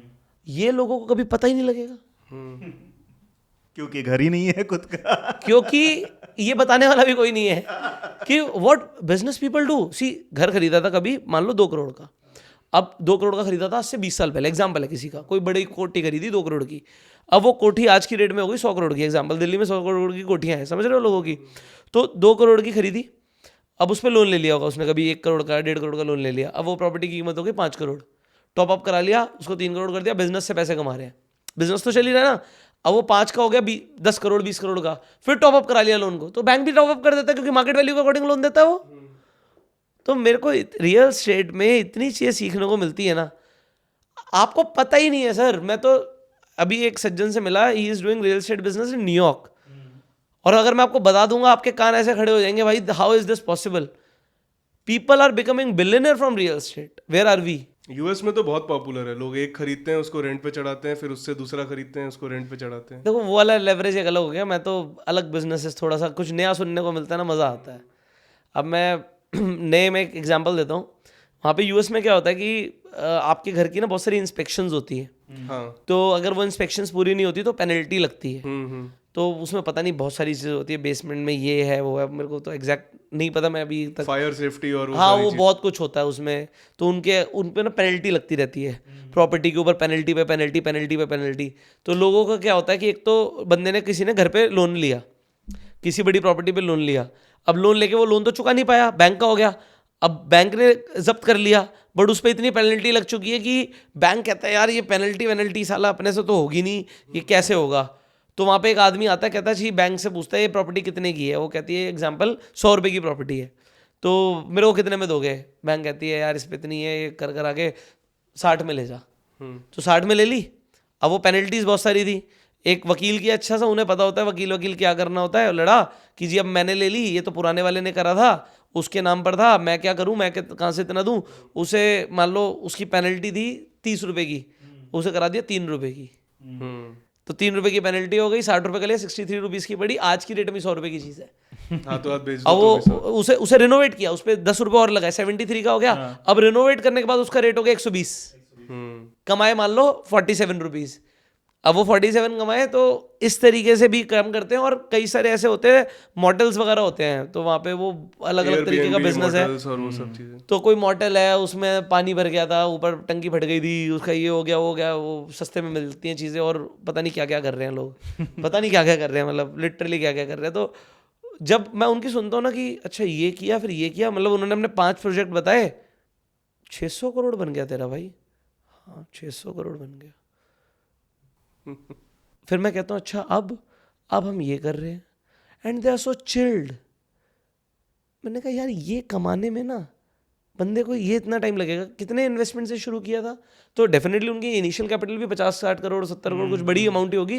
बट यार इतने से भी इतना बनाना, मतलब इनसेन सोच के भी मतलब समझ ही नहीं आता। मतलब अपनी समझ में नहीं जाएगा। तो ये भी मतलब बहुत कुछ होता है रियल एस्टेट में जो कभी लोगों को समझ नहीं आएगा। लोगों को लगता है अपना घर लेना है, ये अपार्टमेंट है, यहाँ पे मेरा होगा, ये मेरी बालकनी होगी, ये घर होगा। वहाँ पर जो बंदा वो अपार्टमेंट को बेच रहा है वो कहता है यार 200 करोड़ की लैंड ली, 150 करोड़ बनाने में लगा दिया, 350 करोड़ का प्रोजेक्ट हुआ, 600 करोड़ में बेच दिया। तो सोचने के तरीके हैं लोगों के। तो आपके पीछे गौतम बुद्ध जी की इमेज है, सो अगर किसी को माइंडसेट बनाना है तो उनके बहुत सारे कोट्स पढ़ सकते हैं। तो एक योर थॉट्स आर थिंग्स, मतलब जो आप सोचते हो वो हो जाता है। मतलब आप जहाँ तक सोचते हो आप, मतलब इसे ना इस तरीके से मैं बोलूँगा, इसे मैंने अपने हिंदी में थोड़ा ट्रांसलेट किया हुआ है कि इंसान वो हर चीज़ पा सकता है जो वो सोच सकता है। राइट। और आप वो सब कुछ सोच सकते हो जो आपने आज तक नहीं सोचा। तो आप वो हर चीज़ पा सकते हो जो आपको आज तक नहीं मिली। मैंने 3 स्टेटमेंट बोली है। तो इंसान वो हर चीज़ पा सकता है जो वो सोच सकता है। बट आपने आज तक नहीं सोचा था, कोई प्रॉब्लम नहीं, आज सोच लो। तो आपको जो अभी तक नहीं मिला वो भी मिल सकता है, क्योंकि आपने अभी तक सोचा नहीं था ना। बट अगर सोच लिया, what your mind can conceive it can achieve, Napoleon Hill की बुक में लिखा हुआ है। सो आपका माइंड अगर कंसीव करेगा, वो करेगा कैसे, आपको उस सर्कल में आना पड़ेगा। तो वो करता है, मतलब इट टेक्स टाइम। बट आपकी संगत क्या है, आपकी सोसाइटी क्या है, लोग क्या बात कर रहे हैं, so there is something very different level of things going on. और बड़ा मज़ा आता है रियल एस्टेट में, तो बहुत मज़ा आता है। आप सीखोगे, आप डीप डाइव करोगे, तो देयर इज सो मच। कुछ लोग एग्रीकल्चर लैंड पे चेंज ऑफ लैंड यूज़ कराते हैं, CLU कराते हैं, फिर उन्हें बेच देते हैं। आपने कराई होगी कुछ। हम लोग वही करते हैं, मतलब हम लोग वो भी करते हैं, द साइड बिजनेस है। आप एग्रीकल्चरल लैंड लो, उसको फिर चेंज ऑफ वो कराओ, प्लॉट्स काट के इजी आपका 2 से 3 साल में टर्नओवर बढ़िया उसमें निकलता है। तो वो लोग बहुत कुछ करते हैं। और कुछ लोग तो मिनिस्टर से सेटिंग कर लेते हैं, जिसकी CLU नहीं भी होनी होती वो भी हो जाती है। वो हम नहीं करते। नहीं वो नहीं, तो मैं बता रहा हूँ कि इंडिया में तो सब कुछ होता है ना। बिल्कुल। तो इंडिया में तो सब कुछ होता है। तो इंडिया बड़ी अच्छी जगह है ग्रो करने के लिए, पैसे कमाने के लिए। जिनके कनेक्शन है वो बहुत ज़्यादा कमा लेते हैं। अगर आपको भूख है और जुगाड़ करना आता है। मैंने बोला सेटिस्फाइड। सीधी सीधी लकीर अच्छी चल रही है। तो जुगाड़ जो होता है ना, मतलब कई लोगों के लिए बड़ा अच्छा रहता है जो उस फील्ड में चल रहे हैं। बट तो आई थिंक एक इम्पॉर्टेंट कंक्लूडिंग पॉइंट ये है कि रियल एस्टेट सिर्फ फ्लैट खरीदना नहीं होता है, सिर्फ अपार्टमेंट खरीदना नहीं होता है, और उसकी EMI चुकाना नहीं होता। वो अपने आप में भी एक पूरी इंडस्ट्री है। और जैसे हम हमेशा बोलते हैं कि स्टॉक मार्केट सिर्फ एक इंडस्ट्री नहीं है, दुनिया में बहुत सारी इंडस्ट्रीज है, और हर इंडस्ट्री से लोग करोड़ोंपति अरबपति बने हैं। तो सिर्फ आप किसी इंडस्ट्री को ये देख के नहीं छोड़ सकते, हर इंडस्ट्री में अपॉर्चुनिटीज होती है। आपने बोला करोड़पति अरबपति बने, इसमें भी लोगों को बोलूँगा कि इट इज़ नॉट एसेंशियल, क्योंकि हर किसी का सेटिस्फेक्शन लेवल अलग होता है। मैंने ये लाइफ में देखा है यार। मतलब आपको ना खुश रहना है, आपको ये नहीं सोचना इतने पैसे आएंगे तभी खुश होऊंगा। आप ना जीना छोड़ दोगे। राइट। आप हमेशा एक रेस में रहोगे, तो और वो नंबर कभी इनफ नहीं होगा। वो कभी इनफ नहीं होगा। मैं अभी एक बंदे से मिला, उसने कहा एक बार 100 करोड़ भाई अकाउंट में हिट हो जाए, बस मैं उसके बाद काम करना ही छोड़ दूंगा। मैंने कहा तू तब भी करेगा। तब 200 का टारगेट हो हाँ तो जाएगा। तू करेगा, कह रहा नहीं नहीं भाई पक्का 100 एक बार हिट हो जाए। मैंने कहा आज कितने हैं, आज इतने हैं, मान लो आज 20 है। मैंने कहा इसका इसे खर्च कर लेगा, कहेगा नहीं। मैं क्या करेगा इसका, नहीं यार थोड़े से और आ जाए। तो मैंने कहा अभी भी you can live a very good life यार, राइट। अभी भी तो तू एंजॉय कर सकता है रैट रेट्स में भागने से अच्छा है कि जो पैसा कमाए उसको खुद के ऊपर। यार। मैंने ना आज भी याद है, मैं एक बार स्टोरी बता चुका हूँ, दिल्ली में जब बारिश होती है ना तो पानी भर जाता है। तो दिल्ली कैंट की ना सड़कें बड़ी अच्छी हैं, बट जब दिल्ली में पानी भरता है ना तो पानी तो वहाँ पे भी भर जाता है। तो मैं वहाँ से ना फैमिली के साथ जा रहा था, तो साइड में पानी भरा हुआ था। अब कुछ बच्चे ना थोड़ा गाड़ी के आगे आ गए और कह रहे गाड़ी इधर से निकालो, इधर से निकालो, इधर से निकालो, ऐसे ऐसे करने लगे। गाड़ी के मतलब थोड़ा सा दिख रहे थे कि इस साइड से गाड़ी निकालो। मैं इधर तो पानी है, इधर से क्यों निकाले। उन्होंने फिर भी गाड़ी को हल्का सा उधर से करवा दिया। अब जब गाड़ी वहाँ से गई तो गाड़ी का जो वो पानी था ना, वो पानी का पूरा छींटा वहाँ पर और बच्चे फुटपाथ पे खड़े थे, उनके ऊपर पड़ा और वो नाचने लगे कि उनको शॉवर मिल गया, वो नाचने लगे। तो मैंने तो सोचा यार खुशी के लिए ना कीमत बहुत छोटी है यार। हाँ, ज्यादा किसी चीजें को चाहिए करोड़ों नहीं। रुपए कमा के प्राइवेट जेट में जाके भी खुशी नहीं मिल रही, और इन बच्चों को ये सड़क के पानी भरे हुए में नहाने से खुशी मिल रही है यार। सो आप दुनिया का सारा पैसा कमा लोगे ना, हो सकता है तब भी खुश ना रहो। और आपके पास थोड़ा सा है ना, और उसे आपने अपनी फैमिली और अपने सर्कल के साथ शेयर करके एंजॉय किया, तो वो भी बहुत है। ये मतलब मैं अपनी लाइफ में लर्निंग लेता रहता हूँ। इसी तरीके से गोल्फ कोर्स रोड है यहाँ पर, आप अभी आए हो यहाँ से है ना, तो गोल्फ कोर्स रोड पे आपने देखा बहुत बढ़िया बढ़िया इमारतें बनी हुई हैं। कमेलियाज, तो एक दिन क्या हुआ, मैं गाड़ी चला रहा था तो सामने ना एक ट्रैक्टर सा जा रहा था। अब ट्रैक्टर के पीछे से ना लोग बैठे हुए थे बहुत सारे, भरा हुआ था वो ट्रैक्टर। तो ट्रैक्टर गोल्फ कोर्स रोड पे जा रहा तो वो ऑड एकदम से स्पॉट हो जाएगा आपको, क्योंकि रोज ट्रैक्टर नहीं जा रहे, ठीक है। तो उसमें लोग भरे पड़े हैं, पीछे लोग बैठे हुए हैं। अब वो जैसे तैसे गाँव वगैरह के लोग जा रहे होंगे। अब उसमें ना एक छोटा सा बच्चा था, बिल्कुल राइट हैंड साइड पे ऐसे टेक लगा के एक औरत बैठी थी, और उसमें उसकी गोद में एक बच्चा था। वो बच्चा मेरे को दिखा और उसकी स्माइल इतनी अच्छी लगी मुझे। वो बच्चा इतना खुश था कि उसे हवा लग रही है, ठंडी ठंडी, मजा आ रहा है। समझ रहे हो, उसे मजा आ रहा है। वो भी बिल्डिंग देख रहा है, उसे मजा आ रहा है। तो मैंने देखा यार, ये उसकी माँ दिख रही थी कि उस बच्चे की माँ होगी, बच्चा छोटा ही था, तो उस बच्चे की माँ होगी। मैंने देखा यार एक माँ की गोद में ये बच्चा ना इस वक्त दुनिया की सबसे सेफेस्ट प्लेस पर है। वो जन्नत में तो बैठे ही हुआ है, उसे नज़ारे भी बढ़िया मिल रहे हैं, उसे हवा भी आ रही है, और वो कंप्लेंट नहीं कर रहा कि वो ट्रैक्टर में बैठ के जा रहा है। यहां पर लोग कंप्लेंट क्या कर देते हैं, भैया बिजनेस क्लास कराना हमारी टिकट, इकॉनमी में नहीं आएंगे, है ना। तो और वहां पर वो ट्रैक्टर में जा रहा है, खुला ट्रैक्टर है, ढक ढक ढक ढक ढक ढक, वो ऐसे चलेगा, है ना। और वो औरत बैठी हुई है, वो बच्चा एंजॉय कर रहा है। सो अगेन, पैसे नहीं लगते खुश होने के लिए, आपको बस खुश होना है। You have to find reasons to be happy. Reasons मिलेंगे नहीं कि इतना पैसा कमा लूंगा तो खुश होऊंगा, ये गाड़ी ले लूंगा तो खुश होऊंगा। एक्चुअली खुशी उनसे रिलेटेड ही नहीं है। मैं इतना प्रॉफिट कर लूंगा तो खुश होऊंगा, और मेरा लॉस हो गया तो मैं दुखी हो जाऊंगा। So this is the only life you have, and you will have to be happy. So some rules you should follow and be happy. इससे मुझे एक बिल्कुल परफेक्ट कहानी अभी याद आई है।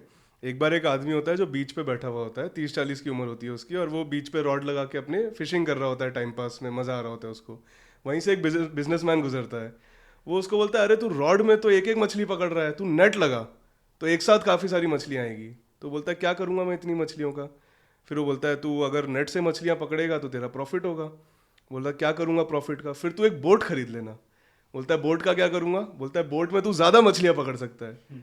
फिर वो बोलता है क्या करूँगा इस बोट ज़्यादा मछलियाँ पकड़ के, फिर तू 4 बोट लगा लेना। फिर बोलता है 4 बोट का क्या करूँगा। बोलता है फिर तू मिलियनेयर हो जाएगा। बोलता है मिलियनेयर बन के क्या करूँगा। बोलता है तू रिटायर होके बीच पे बैठना। बोलता है अभी मैं क्या कर रहा हूँ। बिल्कुल ठीक है। देखो इसमें बस ये वाली बात है, ये स्टोरीज हमें बहुत अच्छी लगती हैं, बट इसका मतलब ये नहीं है कि हमें मेहनत नहीं करनी है, हमें करनी है, बट हमें खुश रहना है। कम आए ज़्यादा आए, हमने एफर्ट पूरे करे थे। रैट रेस में नहीं फंसना है, हाँ, अपना काम करना है। अपना काम करना है। रैट रेस मतलब ये नहीं है कि मेरे को इससे आगे निकलना है, उससे आगे निकलना है, तो हमेशा कॉम्पिटिटिव रहोगे। वो कंपटीशन एक लाइफ में एक स्टेज पे अच्छा होता है, यंगस्टर्स के लिए वो अच्छा हो सकता है, but if you are crossing your 30s 35, अब आपको ना समझना पड़ेगा this is it, I am happy and ये अच्छा है। ऐसा नहीं है क्योंकि सबका माइंडसेट अलग होता है, हो सकता है कोई कहे 30-35 पे भी क्यों रुकूं भाई, तो ऐसा कुछ नहीं है। बट फिर भी हर आदमी हर चीज़ के लिए नहीं बना। ये मुझे तब समझ आया जब थोड़ी सी मेच्योरिटी आती है ना, आपको समझ आता है। हम कहते हैं यार बिजनेस में पैसा है, हर आदमी बिजनेस के लिए नहीं है भाई। हर आदमी स्टॉक मार्केट के लिए भी नहीं, हर आदमी स्टॉक मार्केट के अप एंड डाउन नहीं देख सकता। बिल्कुल। कई लोग ऐसे हैं जो मैंने देखा लाइफ में बहुत अच्छा कर रहे हैं, 1 रुपया नहीं लगा हुआ उनका मार्केट में, तो मैं आके बोल दूं तुम बेकार कर रहे हो, मार्केट में तो ज़्यादा रिटर्न मिलेगी। क्यों चाहिए?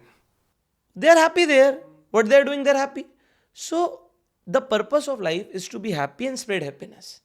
जो मेरे को अभी तक मेरी लाइफ में समझ आया कि आप खुश रहें और लोगों में खुशियां बांटें, है ना, ये पर्पस है और इसमें मजा आता है। दुनिया को बेहतर बनाते चले। एक ना स्टोरी बड़ी अच्छी है, थोड़ी फनी वे में है बट मेरे को तो बड़ी अच्छी लगी। तो आपने स्टोरी बोला तो मैं स्टोरी आपको बताता हूँ ये वाली। तो अभी जैसे ठंड है, तो ठंड में मेरा एक दोस्त है, वो ऑफिस में ना लिफ्ट से ऊपर से नीचे जा रहा था। तो लिफ्ट जैसी बंद होने वाली थी, एक बच्चा घुस गया आइसक्रीम लेके, हाथ में आइसक्रीम थी उसके, वो लिफ्ट में घुस गया। अब ठंड हो रही थी, तो मेरे दोस्त ने पूरा सूट वूट पहन रखा है, मफलर वफलर लगा रखा है, वो उसे ठंड लग रही है, वो बच्चा आइसक्रीम खा रहा है यार, ठंड में आइसक्रीम खा रहा है। तो उसे ना लगा यार बच्चा है, बीमार पड़ सकता है, ठंड में आइसक्रीम खा रहा है। तो बच्चे को बोलता है बेटा इतनी ठंड हो रही है तो मैं आइसक्रीम नहीं खानी चाहिए। बच्चा आइसक्रीम चाटते हुए कहता है अंकल एक बात बताऊँ आपको। तो बताओ। मेरी जो नानी है ना वो 100 साल जी थी। तो अच्छा, मेरा दोस्त कहता है अच्छा वो भी आइसक्रीम खाती थी? कहता है नहीं, वो दूसरों के काम में ना टांग नहीं अड़ाती थी। तो ये भी मुझे समझ आ गया कि इंटरनेट पे जो लोग जो कर रहे हैं ना भाई, आप बहुत अच्छा कर रहे हो, हम अपना कर रहे हैं। हम आपको बस बता सकते हैं, इसके अलावा भैया आप जो कर रहे हो बढ़िया कर रहे हो, बस इसके अलावा कुछ नहीं है। तो 100 साल जीना है तो इसका मतलब है दूसरों के काम में टांग मत अड़ाओ। आई थिंक इतने बढ़िया नोट पे इसी पे एंड करते हैं। और काफ़ी अच्छा लगा आपसे बात करके, काफ़ी चीज़ें सीखने को मिली। 2-3 पॉइंट ऐसे मिले जिस पे आई थिंक लोगों को भी रिसर्च करनी चाहिए और कैलकुलेशंस अपनी करनी चाहिए। Thank you B happy and spread happiness. Thank you. Thank you.